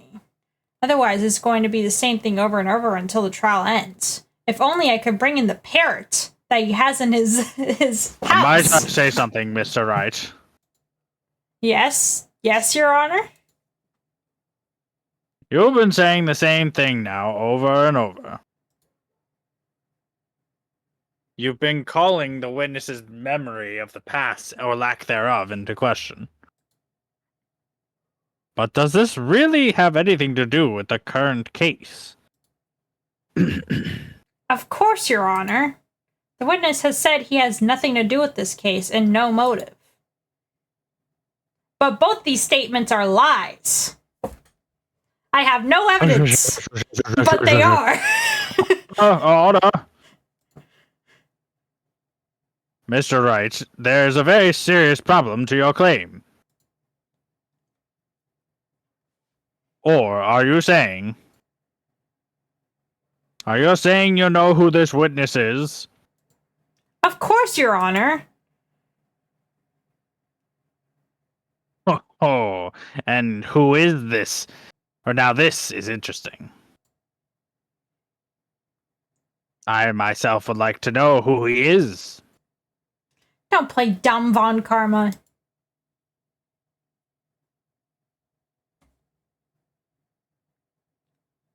I guess I have to say this. Yeah, Yanni Yogi. His name is Yanni Yogi, a former court bailiff. Yogi? That name seems familiar. Oh! Yanni Yogi from the DL6 incident that every person who's ever worked in law knows about for some bizarre reason? It figures the judge would have heard of it. It is such a famous case for some odd and bizarre reason. What does this mean? Your Honor, if this man is Mr. Yogi, then he has a clear motive. Objection. I can't make that noise through my mic, it doesn't pick up. Jumping to conclusions again, Mr. Wright. This man, this witness, is Yanni Yogi, who I framed for murder. Don't make me laugh. However, how do you propose to prove this to the court? You stole all my evidence. This is a court of law, as you may recall. Where is the proof? I have proof. And allow me to repeat once more that the witness has lost his memory. This is it. I have to do this now. If I can't prove he's Yogi right here, right now, then I've got nowhere else to go. Nick! How are you gonna prove it? It's okay. It's actually quite simple.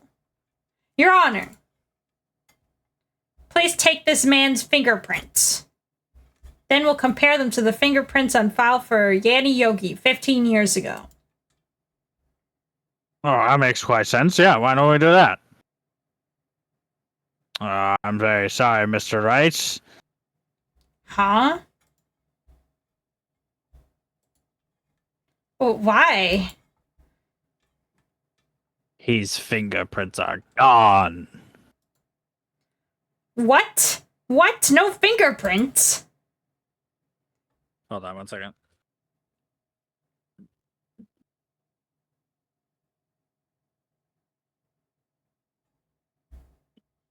You see, before I worked as a caretaker, I worked at a chemical plant, and it burned off all my fingerprints nice and clean. I am untraceable by the law. What? That's possible? You burned your fingerprints off to hide your past? What the?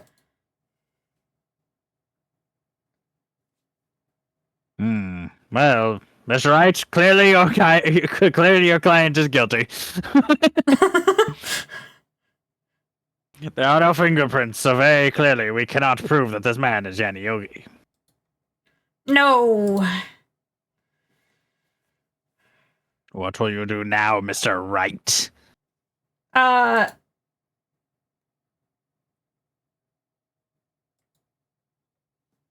It seems the case has been decided then. Am I wrong? No. I know what happened. I know everything. I just can't prove it because you stole my evidence, you bitch. But no. I can't let it end like this. I can't lose. There has to be another way. Can I just call him by his name and hopefully he could just answer? There is no one who can testify to who the witness is. No one. Why are you so certain of that, Von Karma? Says the judge. Nick, what are we gonna do? I didn't even consider that he might have erased his fingerprints. I mean, who would? What do I do? Except a criminal.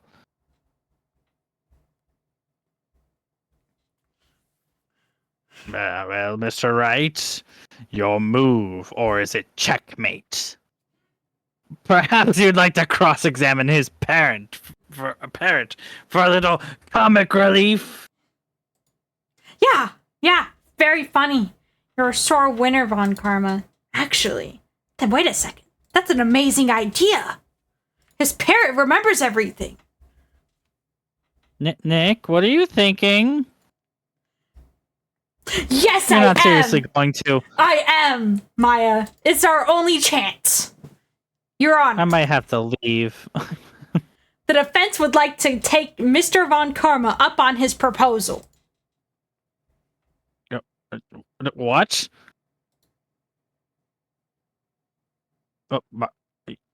What? Exactly, Your Honor. I'd like to cross-examine the witness's pet parrot.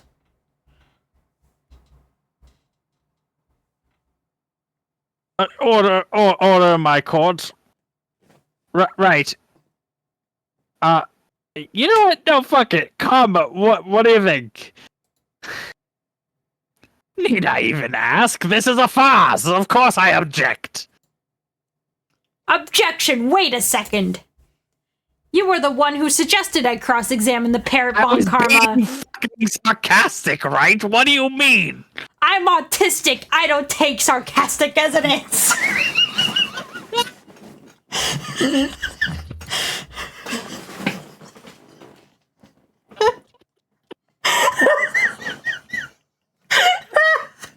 Oh my god.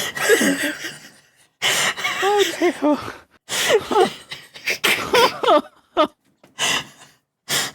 I fucking hate disabled people. Hey, I'm not disabled.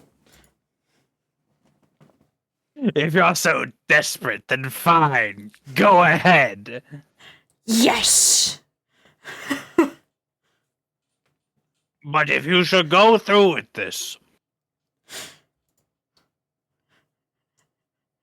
and nothing comes of it, I hope you're prepared for the consequences. Nick, this is crazy, even for me.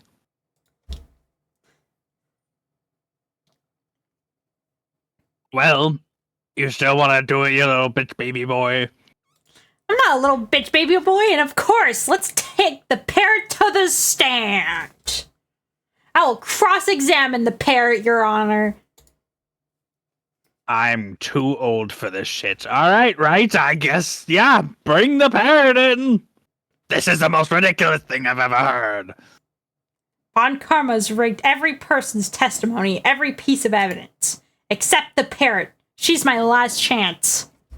At least, I think so. This is kind of crazy even for me. Better bring in the parrots. Is somebody recording this? Can I voice the parrot? Yeah, go ahead. Okay. That's quite the bird, honestly. That's very impressive, Mr. Not Yogi.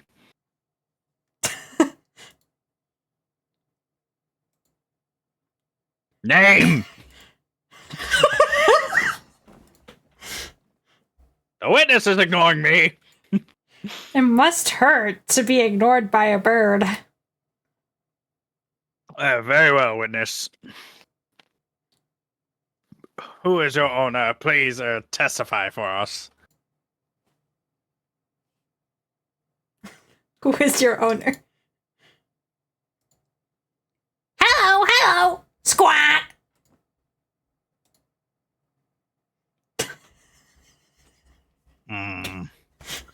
Right. What the fuck?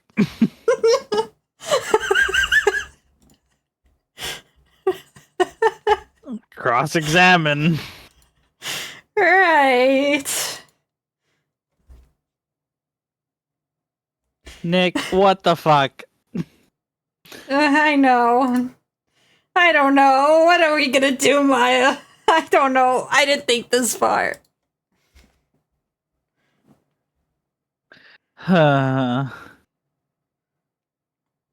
Okay.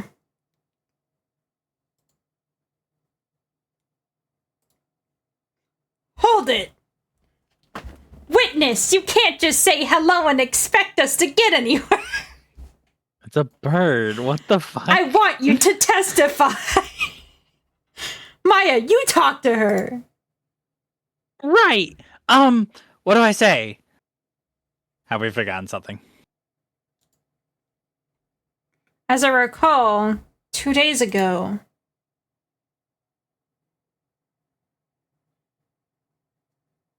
Just skip past it.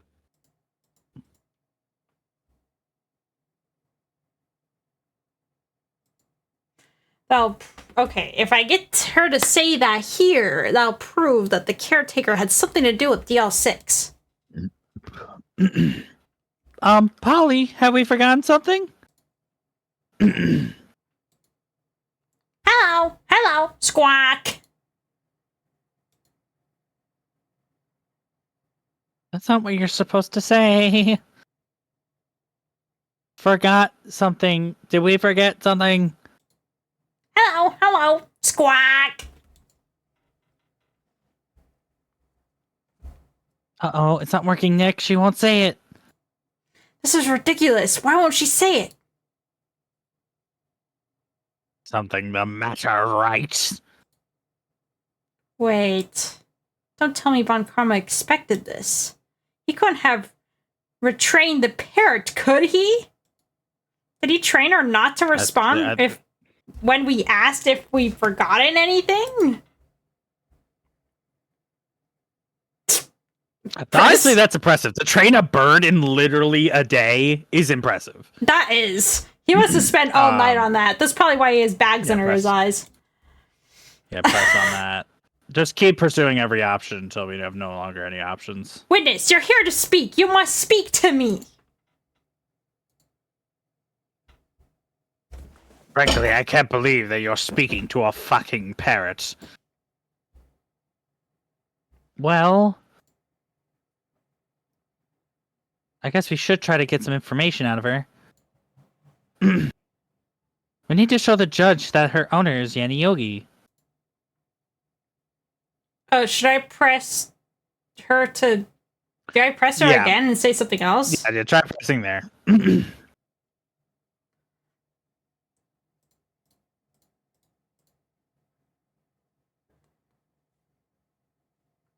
What's your name? Maybe I should get her to say her name?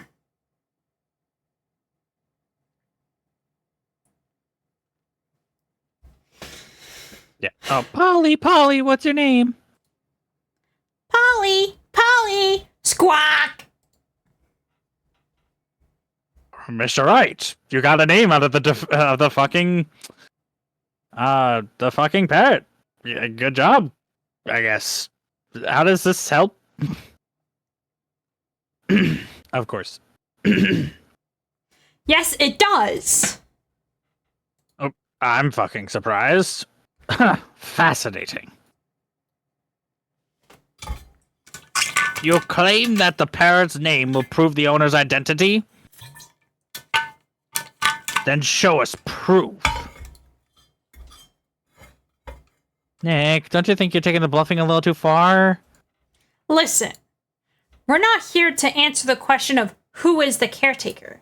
We're here to prove that he is Yanni Yogi. All we have to do is tie the name Polly to Yogi. Your Honor, proof that the parrot's name revealed the caretaker's identity is... Do we have? You should have the wife's name is Polly. I don't remember where that information is. I don't have that. I could have sworn that it was like you're supposed to prove that his wife's name was this DL6 incident. Maybe present the DL6 incident case file. What if it's too early for that? I mean, I can try. Yeah, I could try. A DL6 case file? That's quite a large file you have there. Which page is this proof on, then? Show us or stop wasting our time. Very well, Mr. Wright. Please show us the page. I forget what page it is.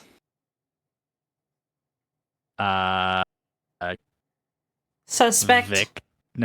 Suspect data. It's on the suspect data page. This page has all the information about Yanni Yogi. Right after he was arrested, his fiancée committed suicide, see? And it does say that indeed, but what does that have to do with anything? What was his fiance's name? Fiance's name? Fiancé! Polly Jake. Polly? Exactly, Your Honor. He wanted to remember the name of his fiancée who had committed suicide. That's why he named his parrot after her. I see. I guess that is possible. It's not necessarily concrete proof. A mere coincidence, that's all. My granddaughter has a dog called Phoenix. I highly doubt she named it after your dumbass.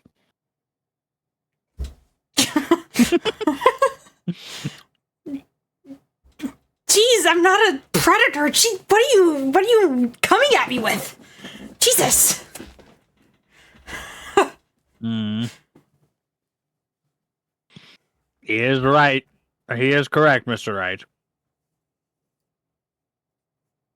Alone, it is a bit weak for evidence in a murder.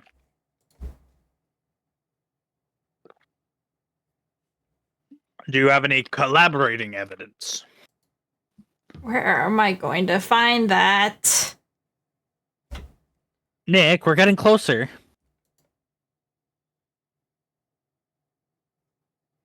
One more. If we could just find one more piece of evidence. Right, but what? This is getting preposterous.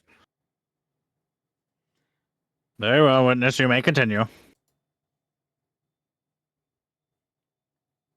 Go back to hello. Press again? Press. Mm-hmm.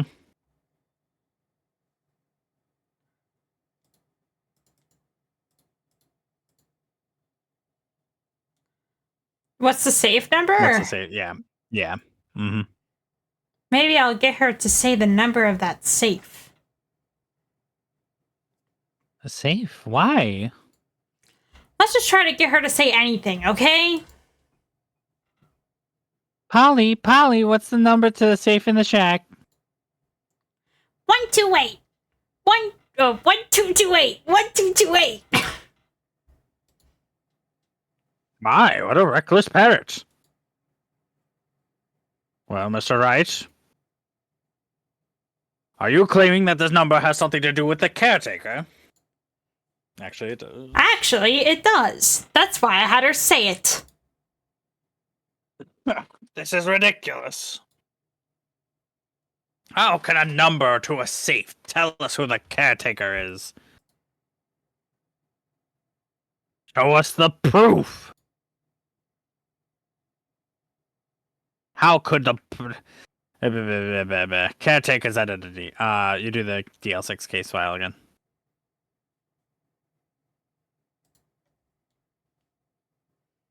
The DL6 case file again? What is your obsession with this case? Mr. Wright? Where in this file is there something relating to the safe number? In case summary. It's on the case summary page. Case summary? Specifically, the date on which the DL6 incident occurred. The date of the incident, December 28, 12/28. Oh my. And that's today's date as well.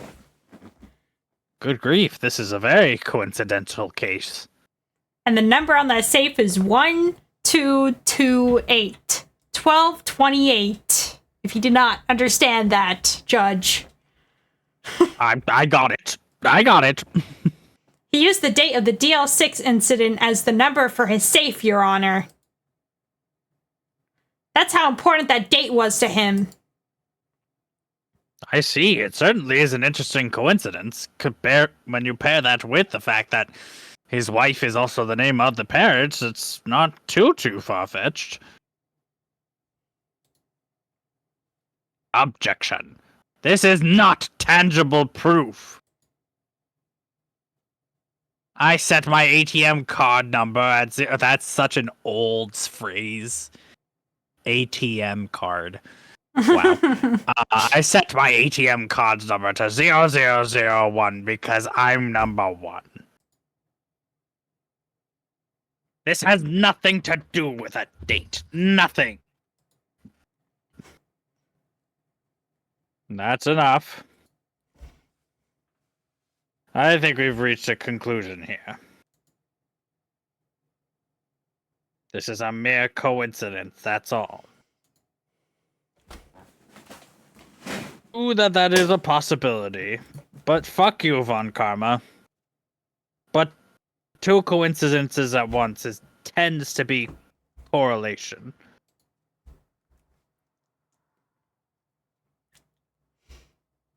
What are you saying, Judge?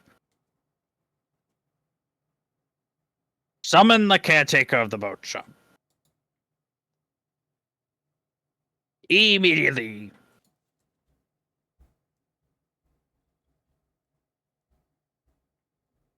I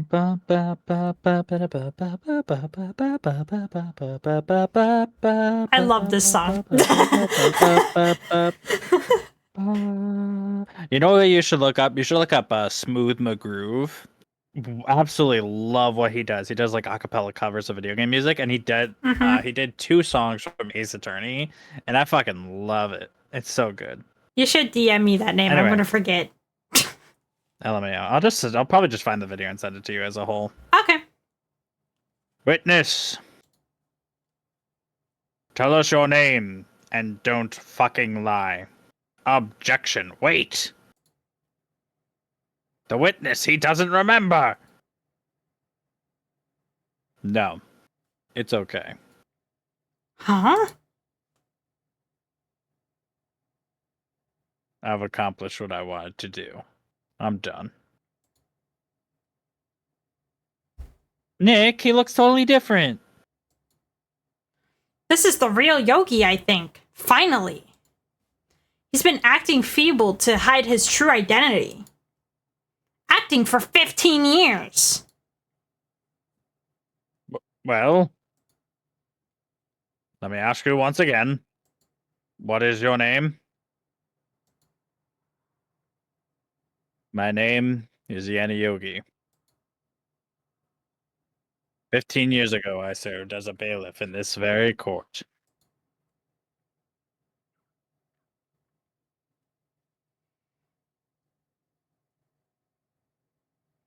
Order, order.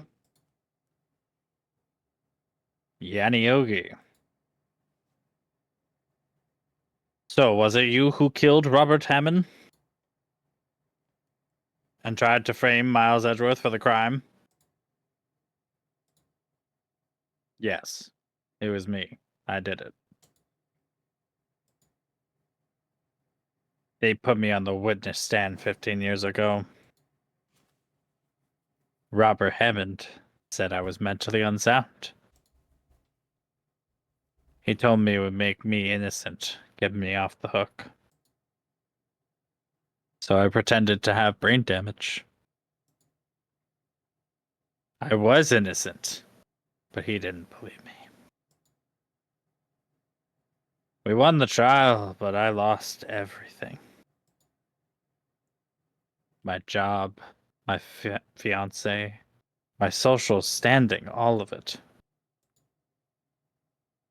Then 15 years later, a package arrives. It's a letter and a pistol. The plan was written out in careful detail. It was a plan for me to take revenge on the people who had ruined my life. I didn't care who'd sent it. I thought this was my chance. After 15 years, this was it. Finally, a chance to have my revenge on Robert Hammond and Miles Edgeworth.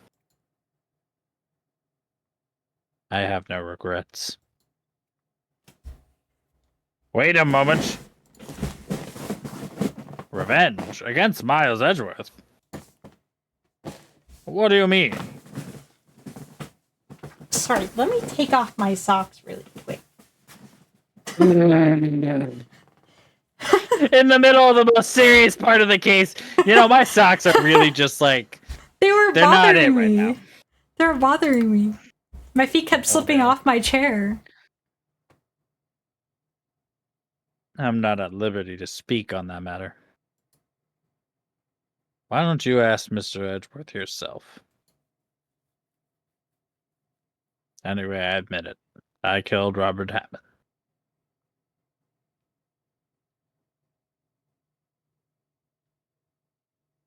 Von Karma, where's Yogi? Under arrest, Your Honor. I saw no room for error in his confession. But then the defendant, Miles Edgeworth, is not innocent, in this case at least. Very well. Will the defendant please stand?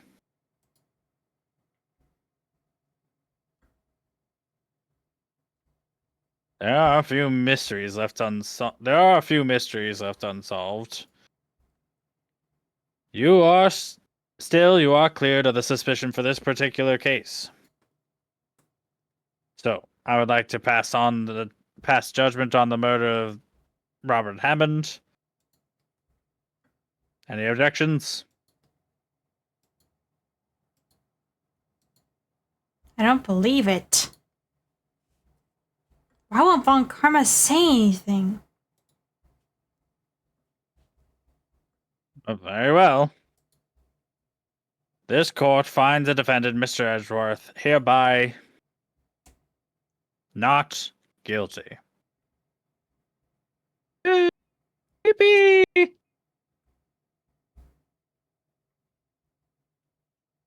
That is all. Court is adjourned. Objection! Oh, Did someone just say objection? it wasn't Von Karma. Was it Edgeworth? No. Edgeworth! What are you doing?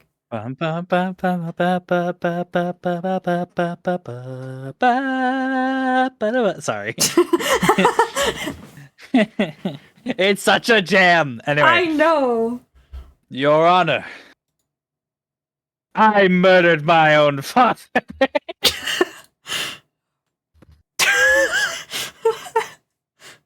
I object. What do you mean? I am not innocent at all.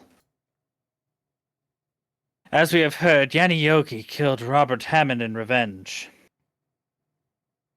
But revenge for what? Nick! Edgeworth is trying to confess. I could see that, Maya. Yeah, Maya. He's gonna tell him he did the DL6. Maya, yes, I know. We already went over. Did he tell us in the beginning of the trial he was gonna confess? I discussed this with my attorney, Mr. Wright, before the trial. I have no intention on fighting. Oh yeah, Maya, I forgot you were outside when we had that conversation. Uh-oh, what do I do? Raise Should I an just... objection. Objection! The judgment has already been passed. I object to Edgeworth's outburst. I can't even speak anymore. Objection.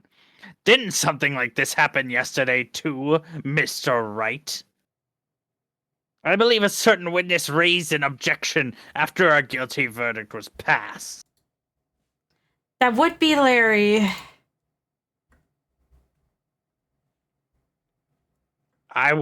We must hear this new statement. We must hear Miles Edgeworth. He is right, Mr. Wright. We have a duty to hear out Mr. Edgeworth.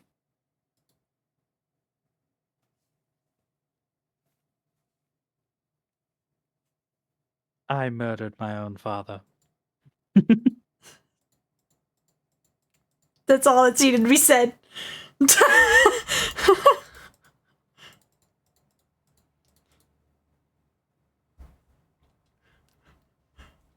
I'm guilty. For the DL6 incident, and the statute of limitations runs out today. The culprit is me, points at Wright. Why are you pointing at me? Don't point at me. I didn't do anything. Order. Well, this is certainly unexpected. The defendant declared innocent is confessing to a different crime. One of which has a statute of limitation that runs out today, which is hilariously convenient. I'm actually not sure how to deal with this.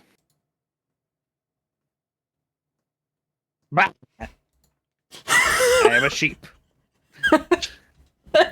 On Karma, are you okay? I know you're getting kind of old. We hold a trial right here and right now.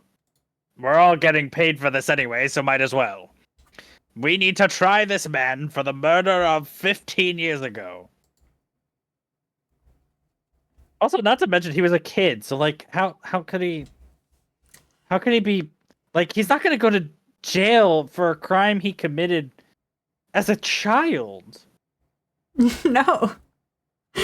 Like that's why the statute of limitation on actual murder cases is only like 5 years, because after a certain point, like say for example they were a minor when they committed the murder, you can't try somebody who was a kid because different laws apply to kids when it comes to like shit like this. But the thing is, you're a wonderful game. But the thing is, you also need to like know that even his story, he's making it sound like it was like an accident, like he didn't even actually do it. He wasn't even holding the gun when it went off. Well, he was holding the gun, but he threw it. He like threw the gun, which is technically violence. I guess. And you know, as a. But how did it go off? Well, okay, so he didn't actually commit the crime. Yeah, I know. That's what I'm saying. He didn't commit the crime. He didn't. He threw the gun, but the gun didn't go off when he threw it. No. That's why I'm confused. I don't know why he's admitting to this. Anyway. Let's take a 5-minute recess. I need a nap.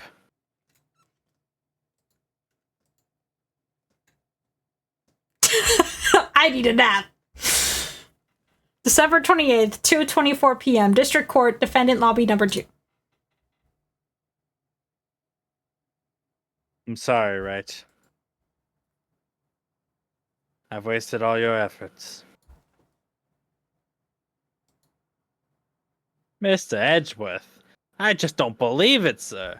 I mean, you've been a prosecutor for like however many years. How could you have killed your dad?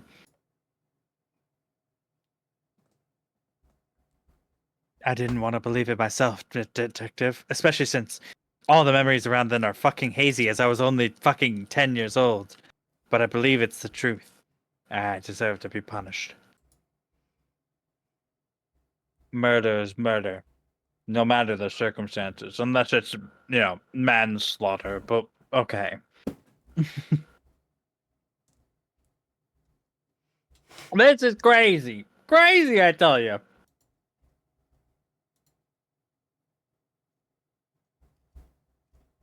Nick, what are you doing? Huh? Oh. I was just reading through the court record once more. I'm getting my case ready. You know how I have to, like, study before a case, but now I only have 5 minutes to study before a case because I wasn't planning on doing this, Maya? Remember that? Your case for what? Huh? Isn't it obvious? I'm gonna prove that Miles Edgeworth is innocent. What is my job, Maya? Hello? I like your gumption, kid. But how the fuck are you gonna pull it off? I'm sorry, Edgeworth, but I don't believe your nightmare. What? It's just a dream. It's not real. The truth is right here in this court record. In any case, tightening your belts, the real fight is just beginning. I'll prove you're innocent. Trust me. I mean, to think about it, why would Von Karma send a letter to somebody else to murder people? And why does Von Karma have anything to do with this? Right. Kiss me before I go to jail. Okay, I will.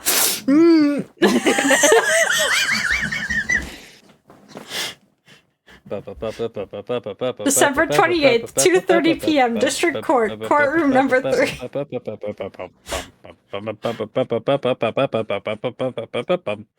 Bill, I know, the music's so good.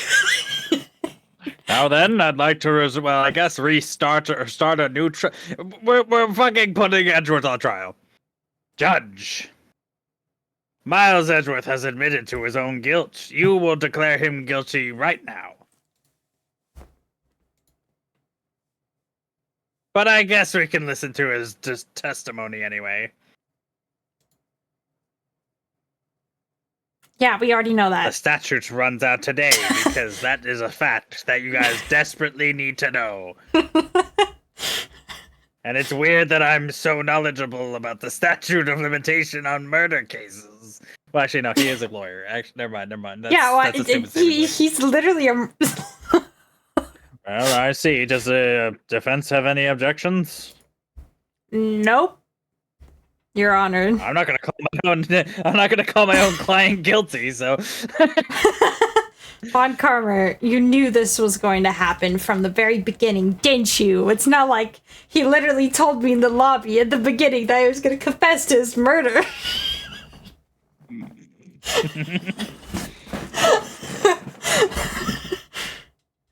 This game is amazing. Very well, let's proceed. Well, Miles Edgeworth, please take the stand.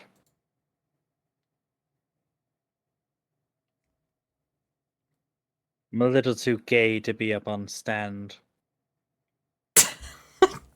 Will the witness state his name and profession? Miles Edgeworth, I am a prosecuting attorney. Mr. Edgeworth, 15 years ago, you mistakenly killed your father, Gregory Edgeworth. Is this correct? This is correct. Then testify to the court of this matter. When Edgeworth was telling me about his dream yesterday, I noticed something. One detail didn't quite fit. That will be the key, but only if I can get it to work. Please. Wyatt, calm down. It's okay if you can't get Mia to be in your body, whatever stuff. That day I had gone to the courtroom to observe one of my father's trials. As we went to leave, an earthquake struck, trapping us in the elevator. I still have a crippling fear to this day. My father and Mr. Yogi lost their composure and began to argue. Just then, something heavy fell at my feet. A gun. Okay. I picked it up and threw it at Mr. Where did the Yogi. gun come from? I wanted it. The bailiff had a gun. Interesting. I wanted them to stop fighting. And then, a moment later, there was a single gunshot and a scream. A horrible, horrible scream. I still hear it in my dreams. That is all. But there's one thing. It doesn't it doesn't say, he doesn't know if he actually shot his dad or not. The gunshot did fire, but did it shoot his dad? No, I don't know. Mr. Edgeworth, I don't think you killed your fucking father. Not guilty. And until now, you thought this memory was a dream. We were stuck in that elevator for 5 hours. The oxygen in the Can elevator you actually nearly ran lose out. oxygen in an elevator? You can, yes. Oh god. Never going in an elevator. Because again. it also depends, like, it also depends on if the air system stopped working. Because, like, yeah, most elevators have like some connection to like ventilation, but only when power's on. So if the earthquake was powerful enough to stop the elevators from moving, it could have been powerful enough to just like stop power to the building entirely, which could have led them to not having the ventilation necessary to breathe in the elevator. Never going in an elevator. Never. I hate elevators. You do live in an area with earthquake. You don't. You live in an area with earthquakes. Anyway, well, the same claim as Mr. Yogi. Very well. Mr. Wright, your cross-examination, please. Yes, Your Honor. Okay. I guess I have to just press him, right? I honestly forget this part. Okay, let me look at my evidence really quick.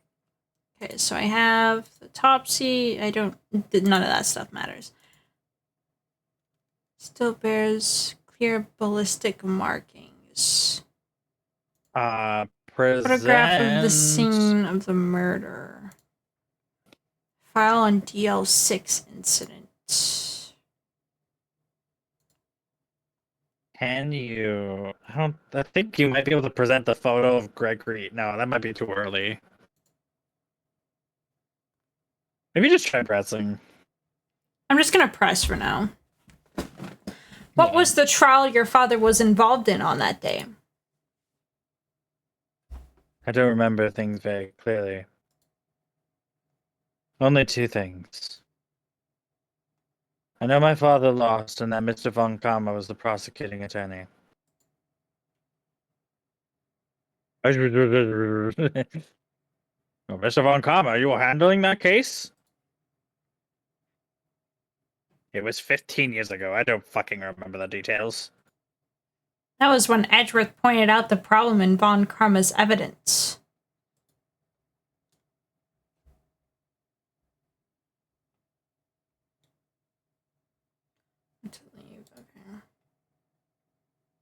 So there's 3 people, including yourself, trapped in that elevator?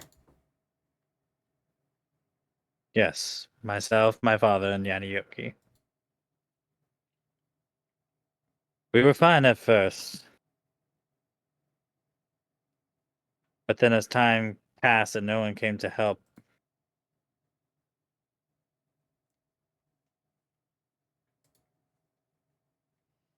What did you do then?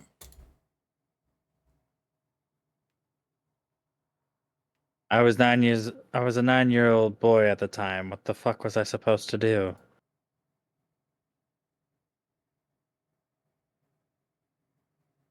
I was scared. I was trembling in a corner.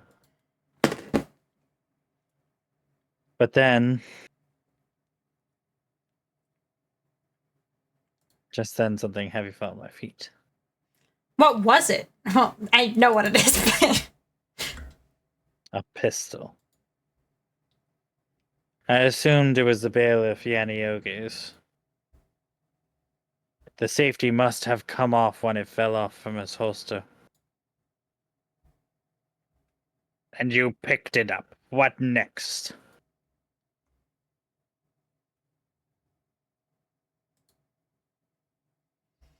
Did you know it was a pistol when you threw it? I think I knew, or at least I knew it was dangerous.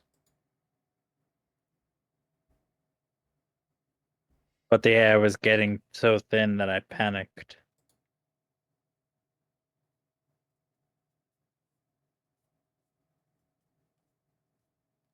So you're saying you threw the pistol at Yanni Yogi? I was in a daze. A moment later, there was a single gunshot.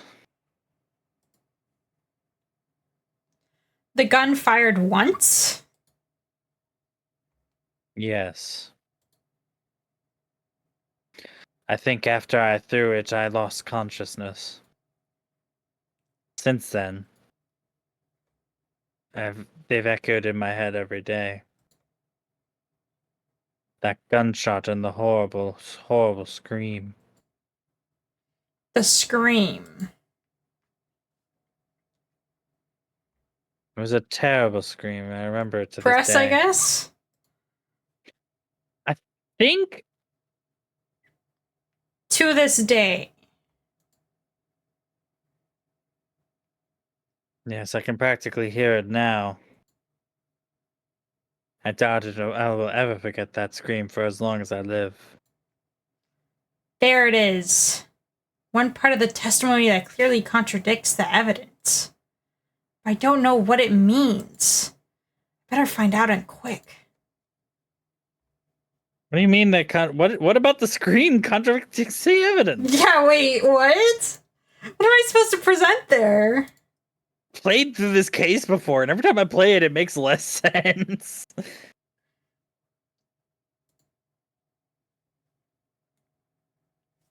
What do I present? Try presenting the photo to the did the gun fire off once?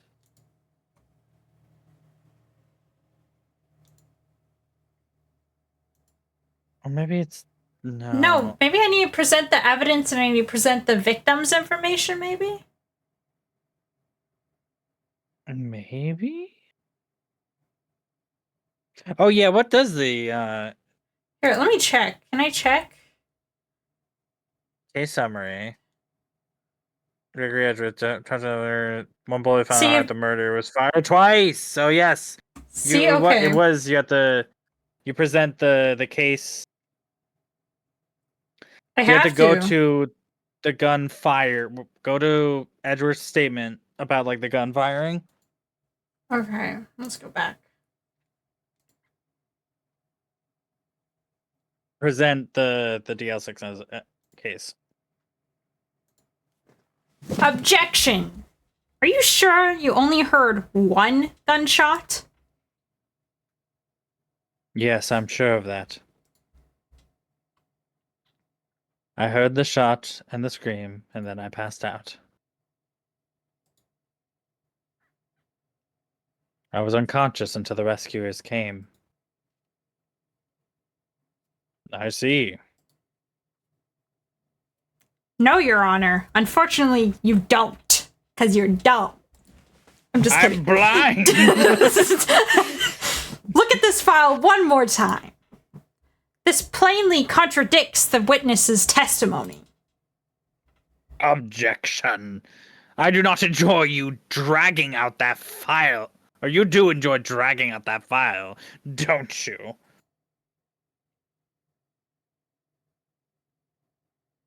I don't accept this evidence unless you can tell us what page it is on. I have an earring, so which evidence does it? What page, bitch?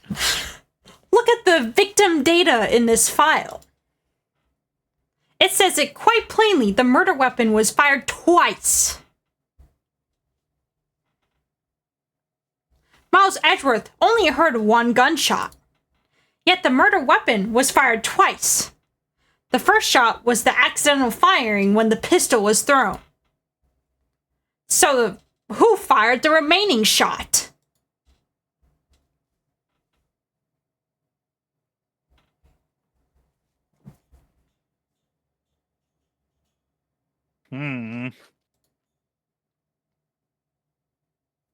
Well, was there perhaps another shooter who fired the second shot?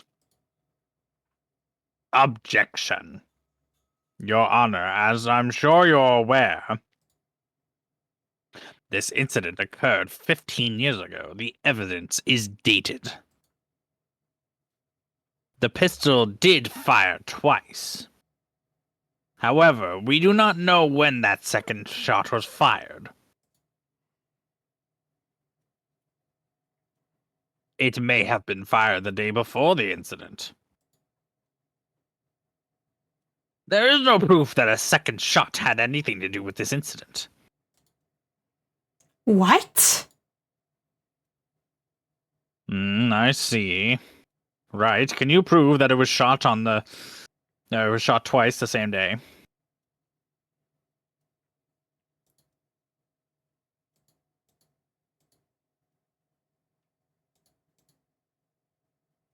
Yes. Now produce the photo.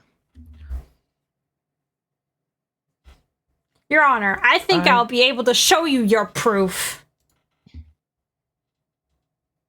What? Impossible. Well now, Mr. Von Karma, save your surprise for after you've seen the evidence.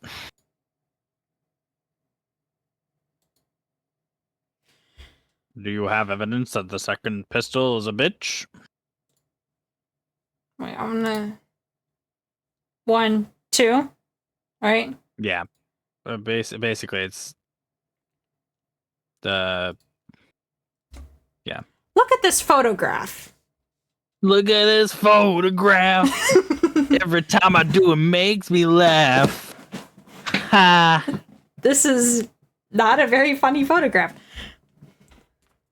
The photograph of the scene of the crime 15 years ago. Why was the elevator door closed when they were taking a picture of the scene of the crime? Why were they... That was a very strange thing for them to do. Anyway, I can see that it's Mr. Gregory Edgeworth dead on the floor. What about this? How does this prove anything? This proves the murder weapon was fired twice at the time of the incident. This photo proves it. Oh, but you're going to have to explain it a little more, right?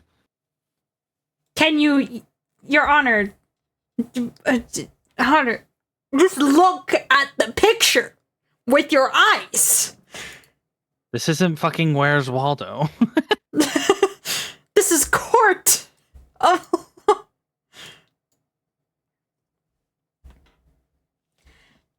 As should be obvious, clearly not to you, the contradiction is here. I see a bullet hole in the door. Okay. Your Honor, Gregory Edgeworth was killed by a shot from the pistol. Yet there is also a bullet hole in the elevator door. We also know that the murder weapon was fired twice. Thus, someone other than Edgeworth fired that second shot.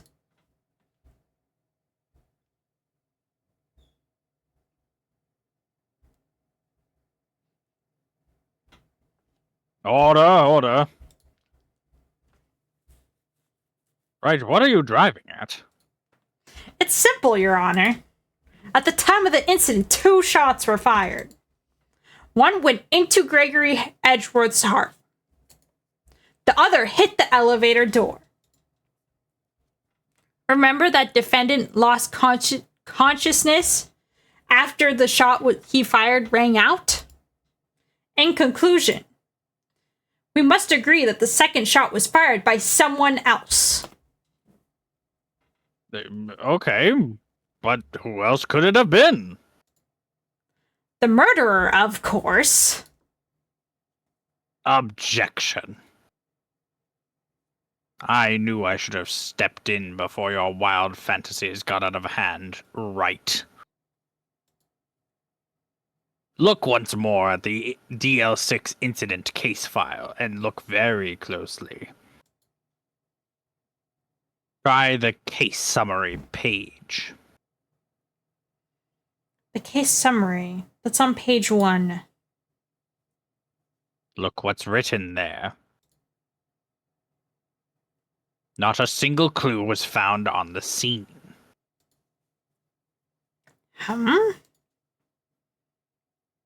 If the pistol had indeed been fired 2 times, then the other bullet would have been discovered on the scene. He does have a point, Mr. Wright. Unless it got shot into somebody's body. My shoulder hurts a little bit. Anyway. I think I need to take another vacation. Karma, we're in the middle of a case right now. Stop talking about vacation and your shoulder hurting. Anyway, the second bullet was never found.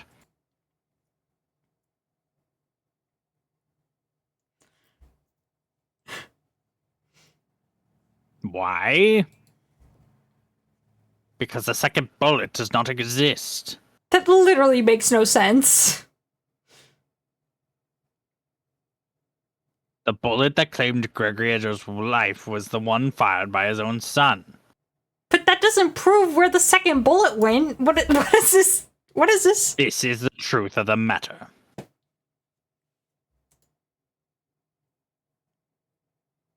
It is undoubtedly something else that made that bullet hole in the door.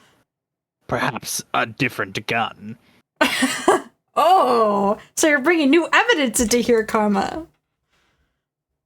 What could this other gun be, possibly? Order, I will have order. Mr. Wright has proven one thing clear to us. The murder weapon was fired twice. However, as Mr. Von Karma says, the second bullet was never found. It is highly unlikely that the police merely overlooked the second bullet. I mean, Mr. Gumshoe does only get paid $1 an hour. Yeah, that is true. Well, but this was 15 years ago. He might have been younger then. He might have been a child. Paid even less. He was being paid cents. By his dad being like, yeah, he'd be paying cents, and then his dad is just like, hey, can you go look for some evidence over there? And I'll pay you 2 cents. LMAO. All right. So all we have is the single bullet fired. I'm afraid I have to discount the defense's claim. Bruh, but that doesn't. Then where's the second hole? What are you proving? Mill,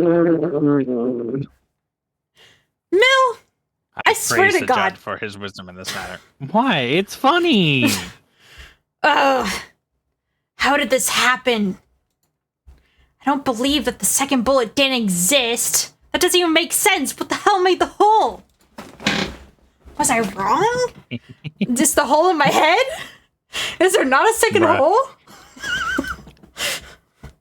What about the bullet in the baggie? Then that Have I been fall wrong? on Karma with my turn. That was the first bullet of the case. Yeah, that's Mizuki. that's the first bullet. Have I been wrong about this whole incident? Nick, what are you doing? Why aren't you raising an objection? I'm sorry, Maya. What? It looks like I was wrong. Nick? If the second bullet wasn't there, then all my conjecture I can read are for nothing. No. But you said you'd do it, Nick. You said you'd get Edgeworth declared innocent. Figure it out, Nick. I'm sorry. It's just when I saw the photograph, I thought that 2 shots had been fired. I was so certain of it. I thought I'd won. I thought there was another person, someone else who fired the killing shot. But now, I was wrong to think it could be that simple. This case has stood unsolved for 15 years. What the hell made that second hole? Nick? Well, it seems we've finally cleared up this incident. I'm not going to charge you with the murder of your father since you were fucking 9. It'd be ridiculous to send you to jail for that now. But regardless, you technically are guilty, question mark? Precisely. Wait, no, send him to jail! I would like to ask one more thing of Miles Edgeworth before I pass the verdict. Have you been paying attention? Are you even paying attention? Yes, Your Honor. Do you have any objections? No. No, I do not.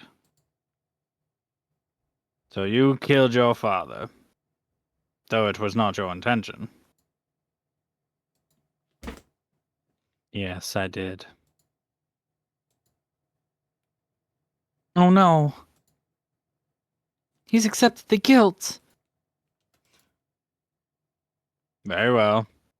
It's just a formality now, I suppose, but then since the statute of limitation runs out today, then I hereby declare the verdict to be Mr. Wright. I'm giving you all the time in the fucking world. Right now! Indeed. Does anyone have any other objections? I've been here before. It's just like my first day in court. There are so many things I know I should be saying, but my mind's gone blank. I can't find the words. Mr. Wright? I have an objection! Objection, Your Honor! I object!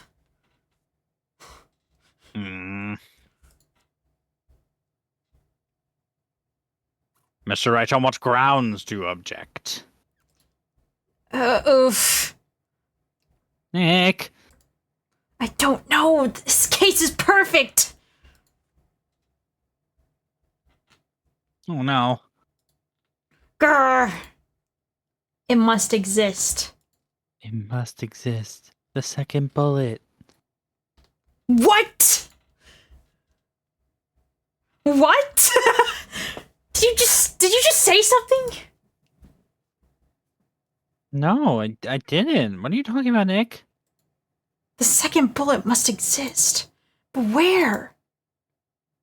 Someone took it. Mr. Wright, are you good? Wait, Your Honor. Oh, yes. Do it, Mr. Wright. Do the thing. The second bullet. It exists. Not super stellar start, but we'll see where it goes. Come on, what's up? What's happening? I realize that, Your Honor. I don't know what you just said, but I'm really grasping here. It's just someone took it from the scene of the crime. That's what happened. But how? Who? Why would they take it from the murderer? Objection.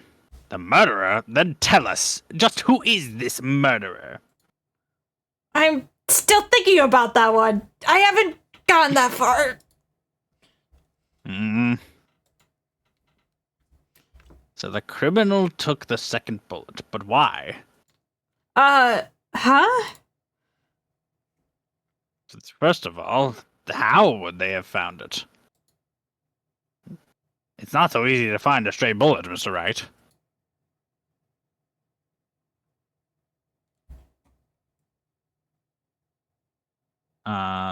The murder didn't need it. Really? Okay. Mm-hmm. Why would the murderer have spent the time to look for that stray bullet? Haven't got a clue.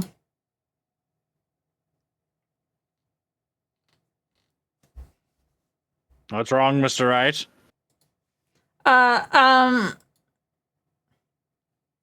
the murderer had no reason to take the bullet. You don't want to admit it, but it's true. Irk. Had to take it. Had to take it? The murderer? What does that mean? You're thinking too normal. Think crazy. Don't think why the bullet was taken. Think why the bullet had to be taken. Mr. Wright, you seem like you've seen a ghost. Yes, Your Honor. I have no idea what I'm doing and why there's this person is talking to me from the grave. I think I'm going insane. Maybe it's from the lack of sleep because I'm trying to get Edgeworth out of this not being guilty. Anyways, well, the murderer had no intention of taking the bullet from the scene. But, the murderer had to take that bullet. Had to, Mr. Wright. This doesn't make any sense. Well, for instance, what? What am I saying? Maybe the bullet, hit the murderer. Bullet hit the murderer? Just saying, for instance. I mean, if it hit you, you would have to take it with you, wouldn't you? It's not like you could perform surgery right there. You know?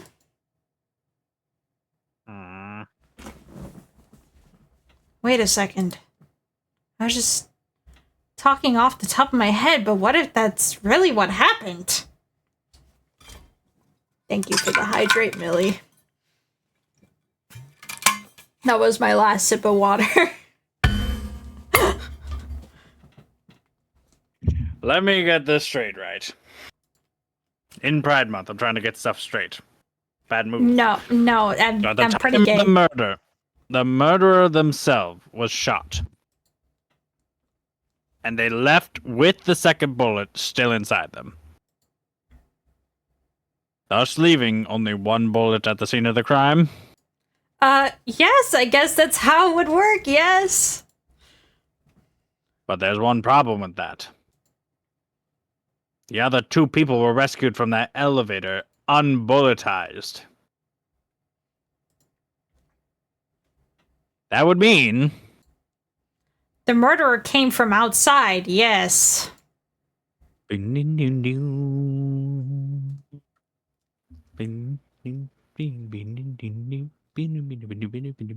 two men fight inside the elevator. Trying to stop them, the boy picks up the pistol at his feet and throws it. The pistol discharges and the bullet. The bullet goes through the elevator door and hits the murderer outside. The boy loses consciousness. Then the murderer opens the elevator door and sees the men inside.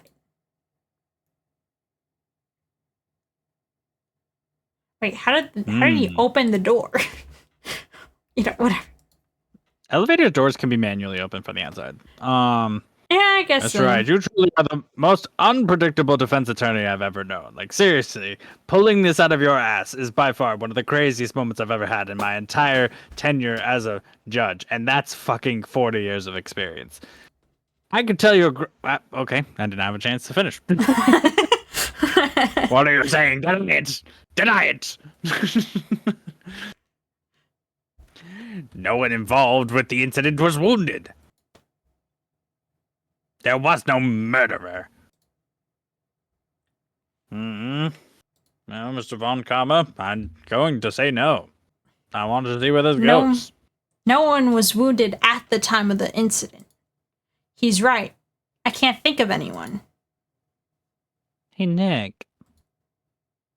Huh? I just thought of something really crazy. Crazy. Not now, Nick. Anyway, remember what Mr. Grossberg said yesterday? Well, indubitably, Edgeworth dealt a great blow to his record. Wow, it must have been quite a shock for Karma. He took a vacation for several months. Something about his shoulder hurting.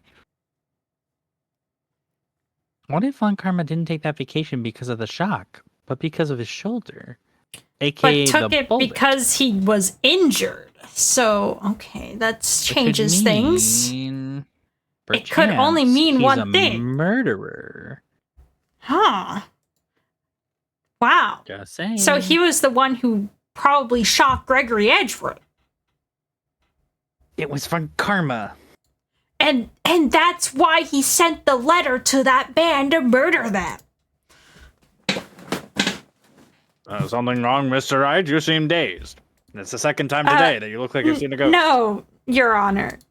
I'm just kind of tired. Don't stutter at me when I tell you when I ask you if you're all right. That's very clearly not okay. Well, People who are okay don't stutter. I'm just tired, Judge, okay? All right, so the murderer came from outside, but who would that be then?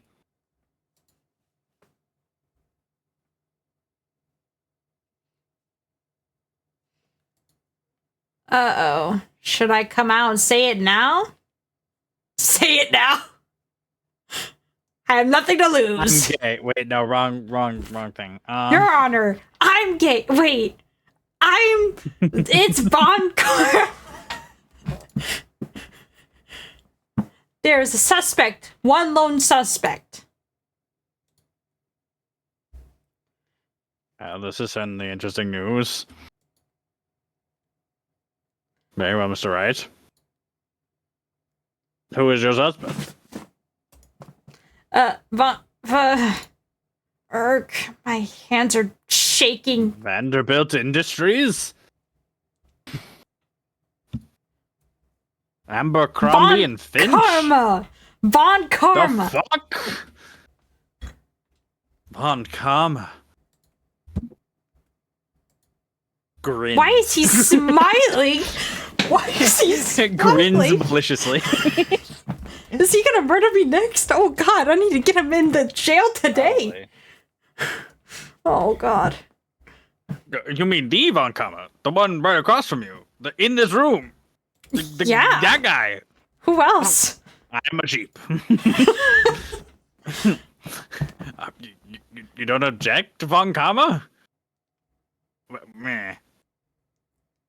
I mean, I see no need. This is ridiculous, obviously. Because you took a vacation for several months starting the day after the incident. Yet you pride yourself on a perfect record. Why would you take such a long vacation without any reason? So you're claiming that I took a vacation to heal my injury from the incident, which definitely is a solid case to make, and I'm actually very impressed. I did it. Prove it. Why? I would have needed surgery, no? Where did I go under the knife, Mr. Wright? Bring the doctor that operated me and have him testify. Nick, that guy's probably dead by now. It's no use. Edgeworth. I know Von Karma, perhaps too well. He would have cleaned up his mess. He probably murdered the doctor.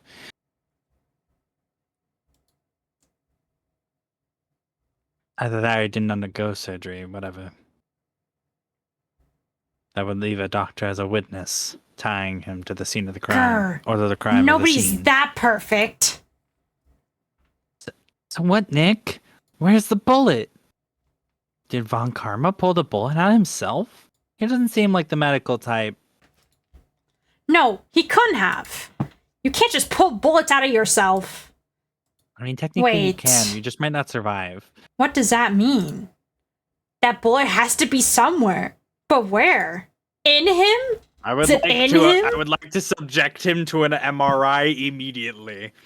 I'd like to have him go through a metal detector right now. Mizuki got the true implication of what that meant. Anyway, well, Mr. Wright, what are you gonna do? Pull out a metal detector? Wait, really? Show evidence. All right, Von Karma, I'll prove it. And I'll even use evidence. I know you like it so much. What? The evidence that proves Von Karma was shot is... No way, really? Von Karma is perfect. He wouldn't risk surgery leaving an evidence trail. So then I ask, where's the bullet now? I think it's unlikely that Von Karma performed surgery on himself. That would mean the bullet's still inside? I do.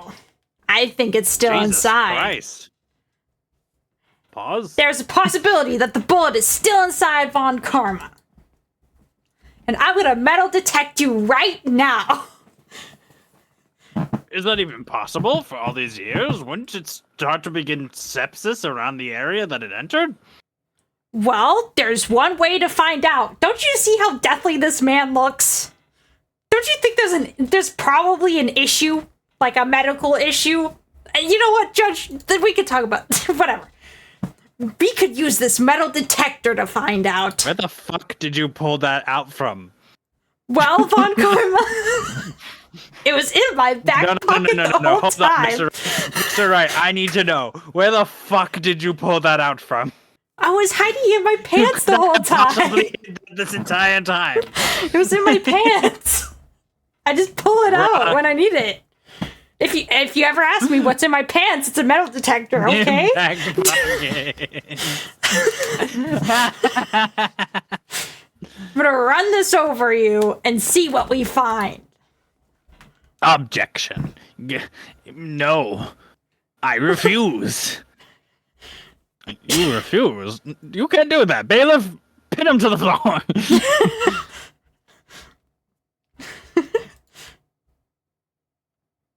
You acknowledge that the bullet is still inside you?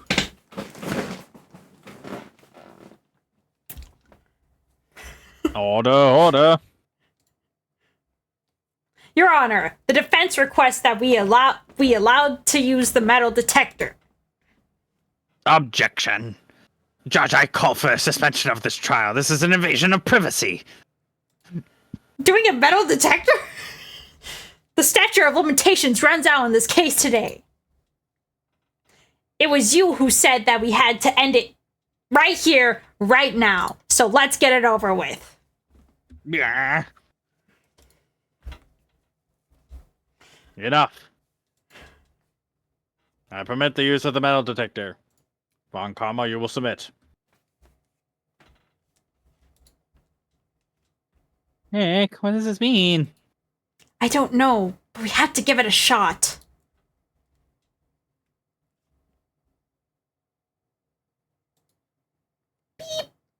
Beep. Beep. Beep. It reacted! Something's inside his right shoulder! The bullet! Mr. Von Karma? You. It was you.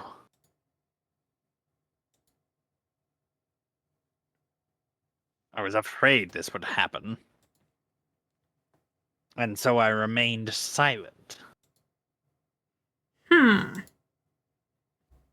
I too have lost my memory and cannot tell you my name. That'd be funny. Indeed, there is a bullet in my shoulder. However, it has nothing to do with this incident. What? It's not like you're gonna go to court immediately after you get a bullet in your shoulder. Come on. The only vacation you ever took your whole time was after that bullet. Oh my god. It was the next day after the murder, motherfucker. I was shot in the shoulder long before DL6. I claim that the bullet in my shoulder has no relation to the DL6 incident. Karma, you have money. Why didn't you get it taken out? Mr. Von Karma, can you prove that? Prove? Get him in an MRI, we'll see if that bullet matches. I have no obligation to prove anything. I'm not the one on trial. It's Mr. Wright that has something to prove here.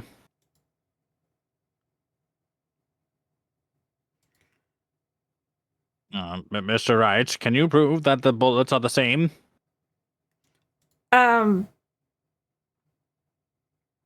Of course how? he can't. It's literally in his arm, unless I do surgery on him right now. I don't Like think. you present the other bullet and be like, let's remove it and check it. You don't have any evidence of the DL6 incident. MRI, MRI, MRI. That's, that's because you literally you took. assaulted me, you old Joe Biden looking ass motherfucker. That's because you took it out of records room yesterday and you shocked us to death, pretty much. And Maya became depressed. All the same day. With no proof, you cannot convict me of any crime. I'm sorry, Mr. Wright, but you are Mr. Wrong. No, I'm not the one who's sorry, Mr. Von Karma. What? You are close. 1 day away from freedom. But you see, I have proof. Impossible. Who would have thought you would dig your own grave trying to convict Edgeworth? I can link that bullet in your shoulder to the DL6 incident. And here's my final proof.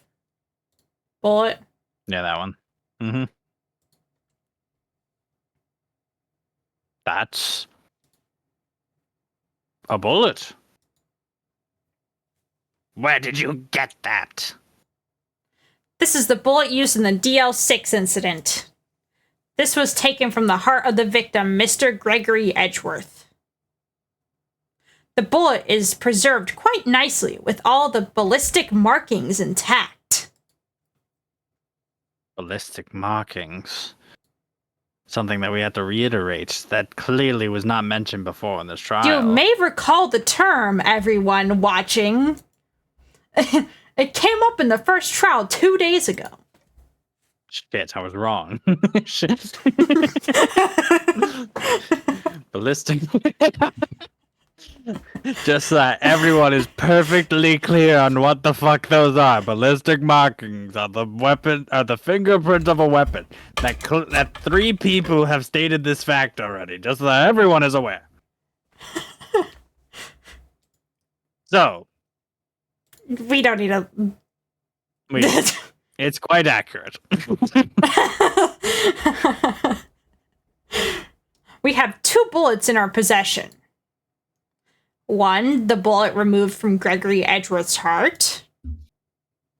The other one, Mr. Von Karma, is the bullet buried in your shoulder. We could analyze both bullets. Then, if the markings matched, we would know that both bullets have been fired from the same gun. The very same pistol, in other And words, for the the fact murder that weapon. this would require a suspension in the case, just like Von Karma had requested. Yeah, I know. That killed Phoenix Gregory is totally Edgeworth.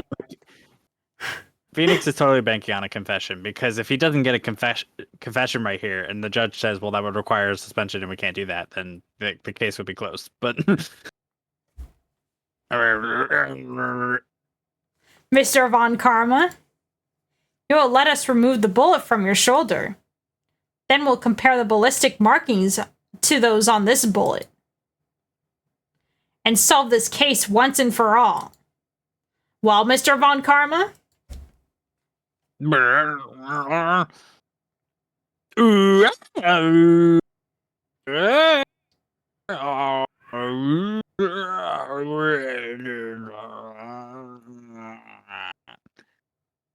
That scream. I've heard that scream before. Jesus, your fucking voice is ugly. Beep, beep. Help, I can't breathe. Well, okay. We've seen this like 5 million times. I don't want to read it again. Get away. Oh no.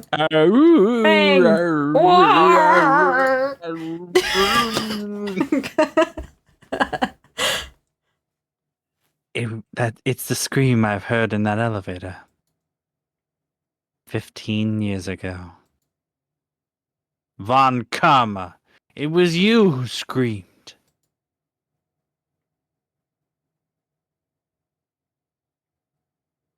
Mr. Von Kama? What? Edgeworth, only you would dare defy me. So it was you. You and your father, my curse. Your father shamed me with a penalty on my record. Could somebody get like an officer in here and take this man out of court? He is purposely hurting himself. Just so that we're all on the same page here. This man is banging his head into the side of solid wood and a wooden wall that is pretty fucking big and shaking the foundations of the building. How is his head not bleeding? Can someone detain this man, please? He is clearly out of his rocker. And you left a scar on my shoulder that would never fade. I'll bury you with my bare hands. Death. 15 years earlier. Chief Prosecutor, I'm sorry. Von Kama, it's not like you to make this kind of error. I never would have thought that Edgeworth would be the one to catch you. I was careless. I'm sorry, but you will have to be penalized. I've covered for you in the past, but not this time. Edgeworth. It was a shock like none I had ever known. Me. Penalized. It took hours for me to regain my composure. Suddenly, I found myself in the darkness. The power had gone out, but I was in the record room. I wandered in there, not thinking about where I was going. The room was pitch black, and the lights have gone out. I went into the hall and felt my way to the elevator. I pressed the button, but nothing happened. Then there was a noise. I was in pain, a horrible burning pain in my shoulder. Just then, the lights came back on and the elevator door opened before my eyes. There lay Edgeworth, his brat, and the bailiff. And they were all unconscious from oxygen deprivation. And a pistol lay at my feet, which shouldn't be a surprise as I was just fucking shot. And so I knew it was my destiny then to get revenge for the man who ruined my perfect record. In his last moments, Gregory Edgeworth was still unconscious. Wait, so I have a question. Did they ever find the murder weapon? What, for the DL6 incident? Yeah. Yeah, of course I did. Then how is his fingerprints not on it? Does he wear gloves? Oh, you know what? Maybe he did take the gun with him. Because That think makes about sense. it. They did only find bullets at the scene. I mean, I was thinking that this was the same gun that he delivered to the guy to murder. Well, I don't think it was the same exact gun. It might have not. That committed the murder on Lake Gore. It down could the have bus, been. But And anyway, they both moving were on. pistols. He died never knowing who shot him. Later, he spoke through a medium, blaming Yogi. He was fooled. It was a perfect crime. Except for that one in the office where Dwight mentioned something about stealing all the chandeliers from Tiffany's, but anyway. What? That was a very oddly specific reference. Who would have thought another man would have come to open the elevator door? Judge. What? What are you doing? Do your job. Bring an end to this miserable charade. Now, end it. Even in conviction, He still owns the courtroom. Very, Yeah. very well. Yeah. We hereby find the defendant, Mr. Miles Edgeworth, not guilty. And Jesus fucking Christ, was this a wild ride. I will probably not sleep for the next 3 nights. Yes, Your Honor. You can just get past all this dialogue.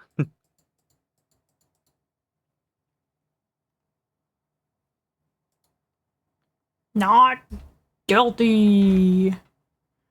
Yay! You got found not guilty 2 times. That's a record. That is all. Court is adjourned.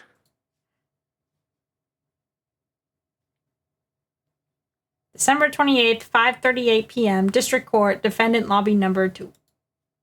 Right, he's literally just out here like, bro, I'm gonna sleep for 5 years after this bullshit. Nick, we did it! Did you see his face? Von Karma looked even paler than usual. Was I supposed to be looking at his face? I was kind of like dozing off. He's pretending to be all cool, but inside you crushed him, Nick. Crushed. Oh, that's nice. I gotta say, I'm impressed. Heh. It was pretty close, though. All I could think about is going into bed. I was sure we'd had it.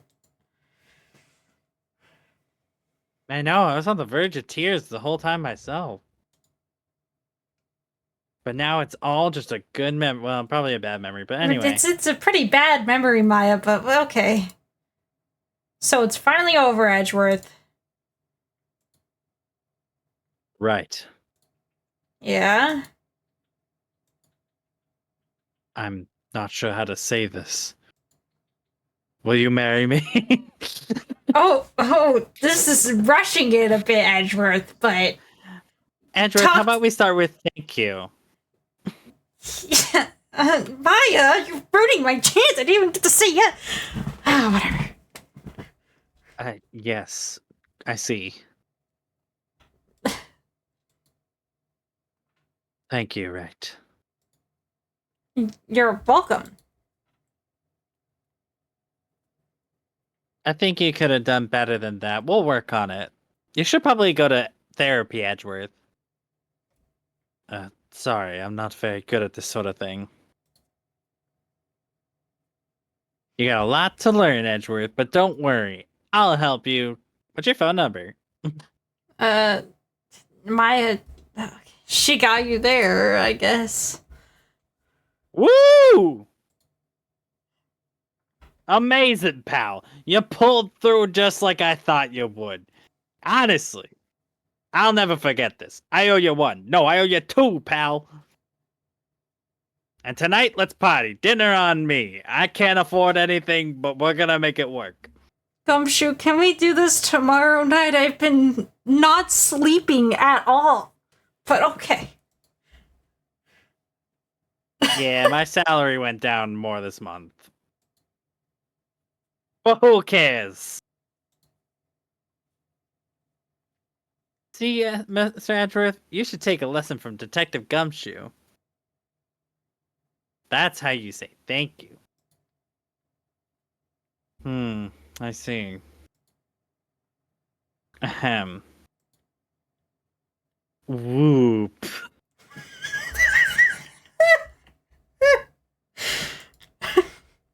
I'm sorry, Edgeworth.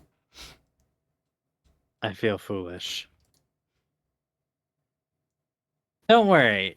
Take it a little at a time. You'll get used to it. It's been 15 years since I've seen Edgeworth this unguarded. Hey, y'all. Lana, what the fuck are you doing here? Y'all were great in there. I was watching from the frickin' jury. Thank you. Yo, Edgeworth, congrats. Thank y'all very much. I knew you were innocent from the start, of course. Just look at you. You wouldn't stick your hand in a cookie jar even if no one was there. You were the witness on the first day of the trial, weren't you? Yeah, well, let's let bygones be bygones, eh? Speaking of which, what are you doing now, Lotta? Oh, me? I went back to college. I don't know why I'm here right now. My college is in a whole other country. Oh, wow.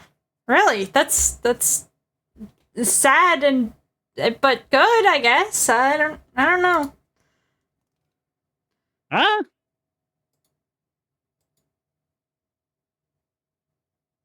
Isn't that the hot dog guy from the park?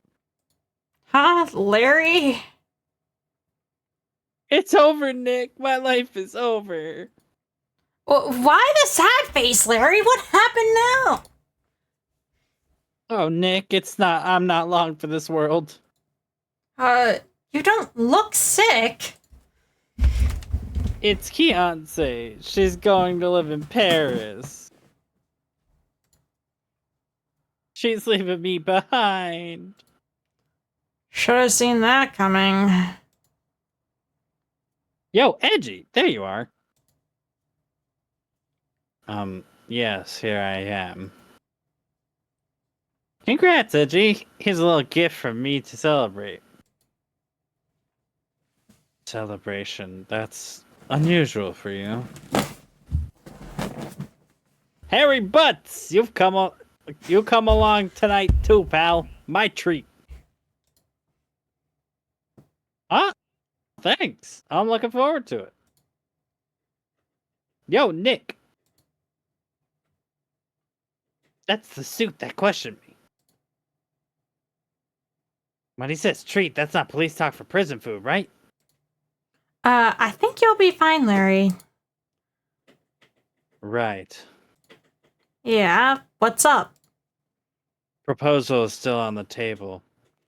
But Uh, regardless, the envelope that Larry gave me, it's got money in it. Edgeworth, can I say yes to the proposal? Maybe later, right?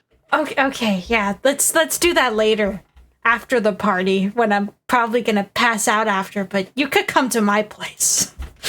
Yeah, that's not that strange. People give money away to celebrate sometimes. It's $38, right? Huh? What a weird amount. I mean, it's not a little, but it's not a lot either. Oh. $38 exactly? Nick, what the fuck is happening? Oh wait, isn't that the exact amount of lunch money that was stolen from Edgeworth in school? $38? No. No, Larry, it was you! What are you so surprised about, right? Huh? Larry was absent that day from school, right? But that doesn't automatically rule him out as a suspect. What? Think back to that day 15 years ago. Larry took the day off, but he was bored, so he came into school anyway. Then he saw the money lying there, and the rest is history. I was never good at history. Edgeworth. You didn't know, did you? I suspected. I just couldn't picture Larry protecting you like he did that day. Everyone else was saying you did it. The whole class was against you, remember? Yeah, too well. Right, you may not know this, but we used to have a saying back in school. When something smells, it's usually the butts. I know. Really, Ray? I'm surprised you didn't figure it out. Well, this year is an unexpected turn of events, huh? Edgeworth.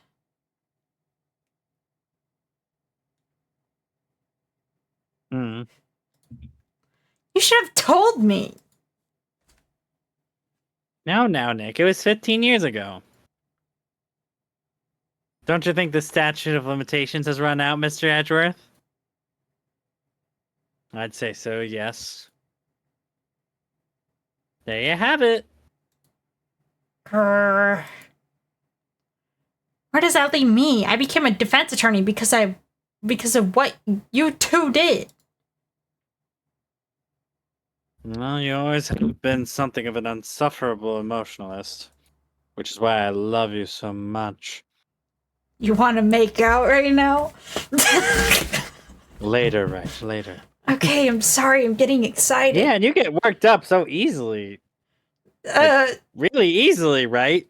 Jesus Christ. Stop. Jesus. Stop bringing that up right now. The death sentence for both of you. Man, if only I had known I'd become a prosecutor. The same goes for me, only the other way around. For the longest time, I thought I might have killed my own father. I thought I might be a criminal. I became a prosecutor in part to punish myself. If I had known the truth, I might have become a defense attorney after all. Edgeworth. Want to switch, right? Hey, y'all, line up! I want to take a photo! Hey, photo time, let's go! And after that, dinner on me! Detective Gumshoe took us out on the town that night. I almost passed out at the celebration because of how sleep deprived I was, but we celebrated Edgeworth's newfound freedom anyways. Even though Edgeworth himself was still in detention.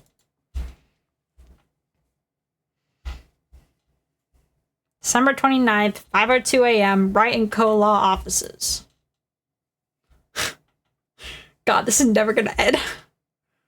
Oh, I went a little overboard yesterday. My head hurts. Huh? It's still only 5? Maybe I should go back to sleep. What's this, a letter?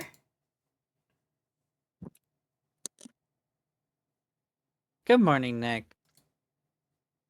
You were really impressive yesterday.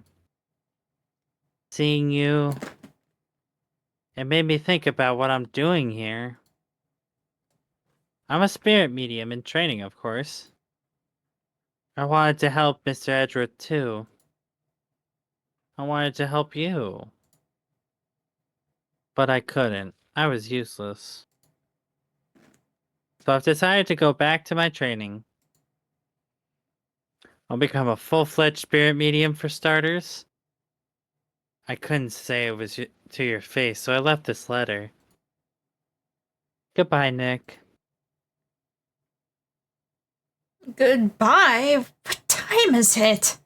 God, first trains for the mountains have already left to the station.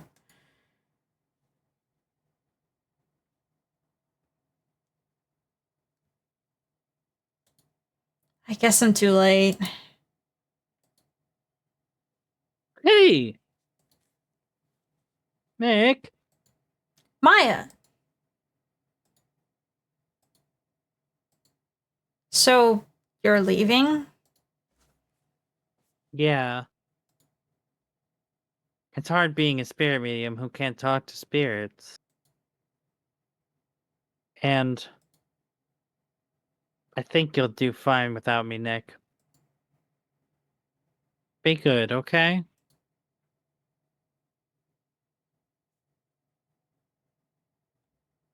Wait! What? I never could have saved Edgeworth without your help. Huh? On the last day of the trial, I heard her. I heard Mia's voice. You heard my sister? Yeah, I wasn't sure if it was from you or the sleep deprivation. Yeah, I only heard her voice, but still, it was at the very end when I thought we lost everything. Well, that's my sister for you. Detective Gumshoe helped, and Mr. Grossberg, and even Larry. I'm the only one who couldn't help. I was useless, Nick. But you were the one who stopped Von Karma, Maya. Huh? I didn't do anything. All I did was wander around in a daze. Sorry, but I have evidence that you helped. Evidence? Show Maya some evidence to cheer her up.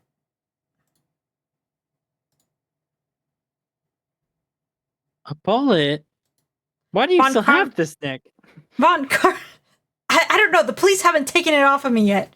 I guess Gumshoe forgot to take it off, I guess, because of how drunk he got. I meant, he was very tired this morning. Von Karma was convinced he had taken all of the evidence pertaining to DL6. But you're the one who rescued last piece of evidence we needed. This was the bullet that put an end to Von Karma. And you're the one who gave it to me. Nick. Thanks, Maya. I couldn't have done it without you. I'll be back soon. Huh? I'm gonna complete my training and come back. Okay. I'll be waiting. Of course you will. You can't run that office by yourself. You're hopeless. I don't know about that.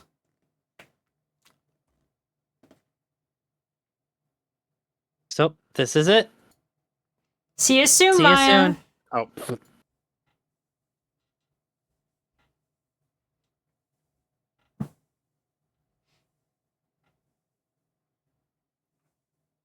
Thanks, Nick.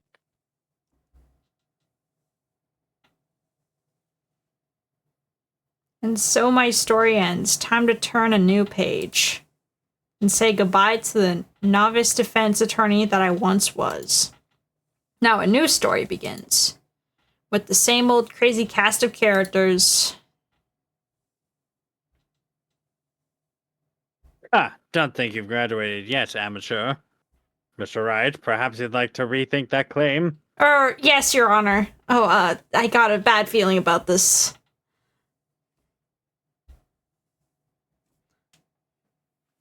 Okay. So, this is done. I need to... There's still more cases. I know. I know that there's more cases. It's just this part of it is done. Whoop, Detective Gumshoe.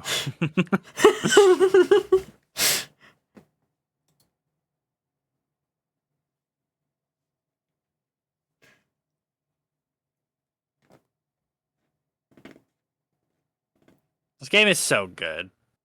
I know. I love it.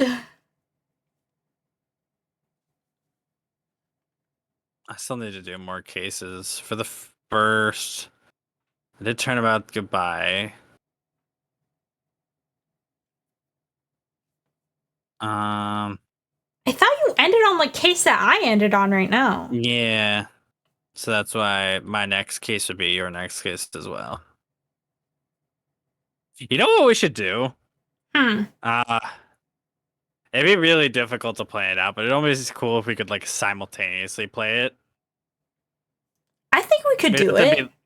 We have to like be very careful about like playing at the exact same time and like really matching it up, but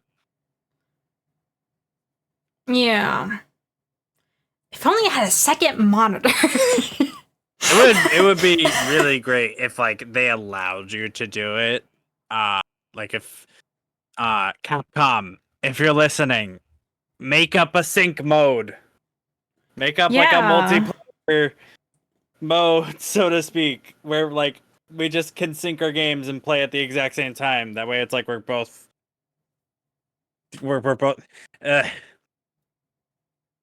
Capcom! Capcom! Drop another Ace Attorney, and my life is yours. It's just if we did that, would it be easier for both of us to stream or only one of us to stream? And we just honestly, it might actually, yeah, it might be best if we, instead of like both of us streaming, we like take turns on and off, maybe. Like, yeah, I think that would be that interesting. Wouldn't make much sense. It would definitely take a lot of coordination, and like we'd have to let our communities know, like, hey, the next part of this case is being played over on their channel. Like, we'd have to really stay on top of that. I need another device. I have another device. I just need You to mean find a another place monitor, for right? it. No, I just mean another device. Because if I could have another device where I'm on Discord and I could see, like, your screen share, I guess, because I'm guessing we'd screen share to each other, so we'd see where we are at or whatever, and then we could click, I guess, at the same time, then I'd be able to see that. And I think I have an idea for that now. Because I do have a we could probably- laptop.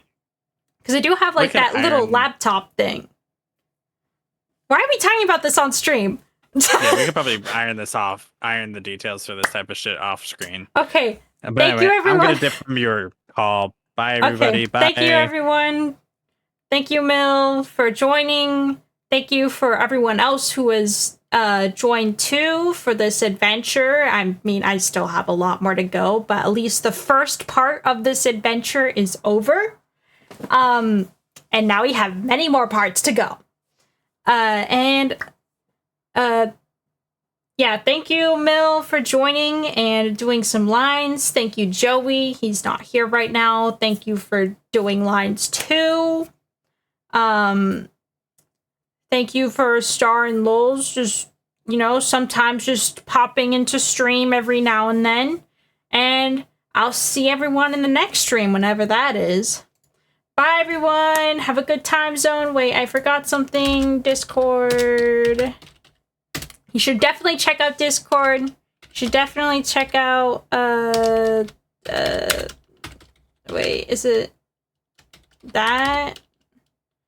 Wait, is it, why do I not remember right now?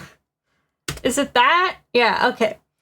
And make sure to check out Mill, because if we do plan on doing Ace Attorney stuff, we might be doing it together since we're caught up at the same place. So you better check out Bill. And oh, what is going on right now? Oh, brand new episode. Okay. Sorry, it's just the music is changing. So I was just curious. Okay. And yeah, oh, TikTok, I guess. I'll see everyone in the next stream, which usually I stream on Fridays and Sundays. I just was bored today, I guess, and I wanted to stream today, so I streamed on a Tuesday, a random Tuesday. Okay, I should stop talking. I have work tomorrow. Good night, everyone. Have a good time zone wherever you're at, and I'll see you all probably on Friday.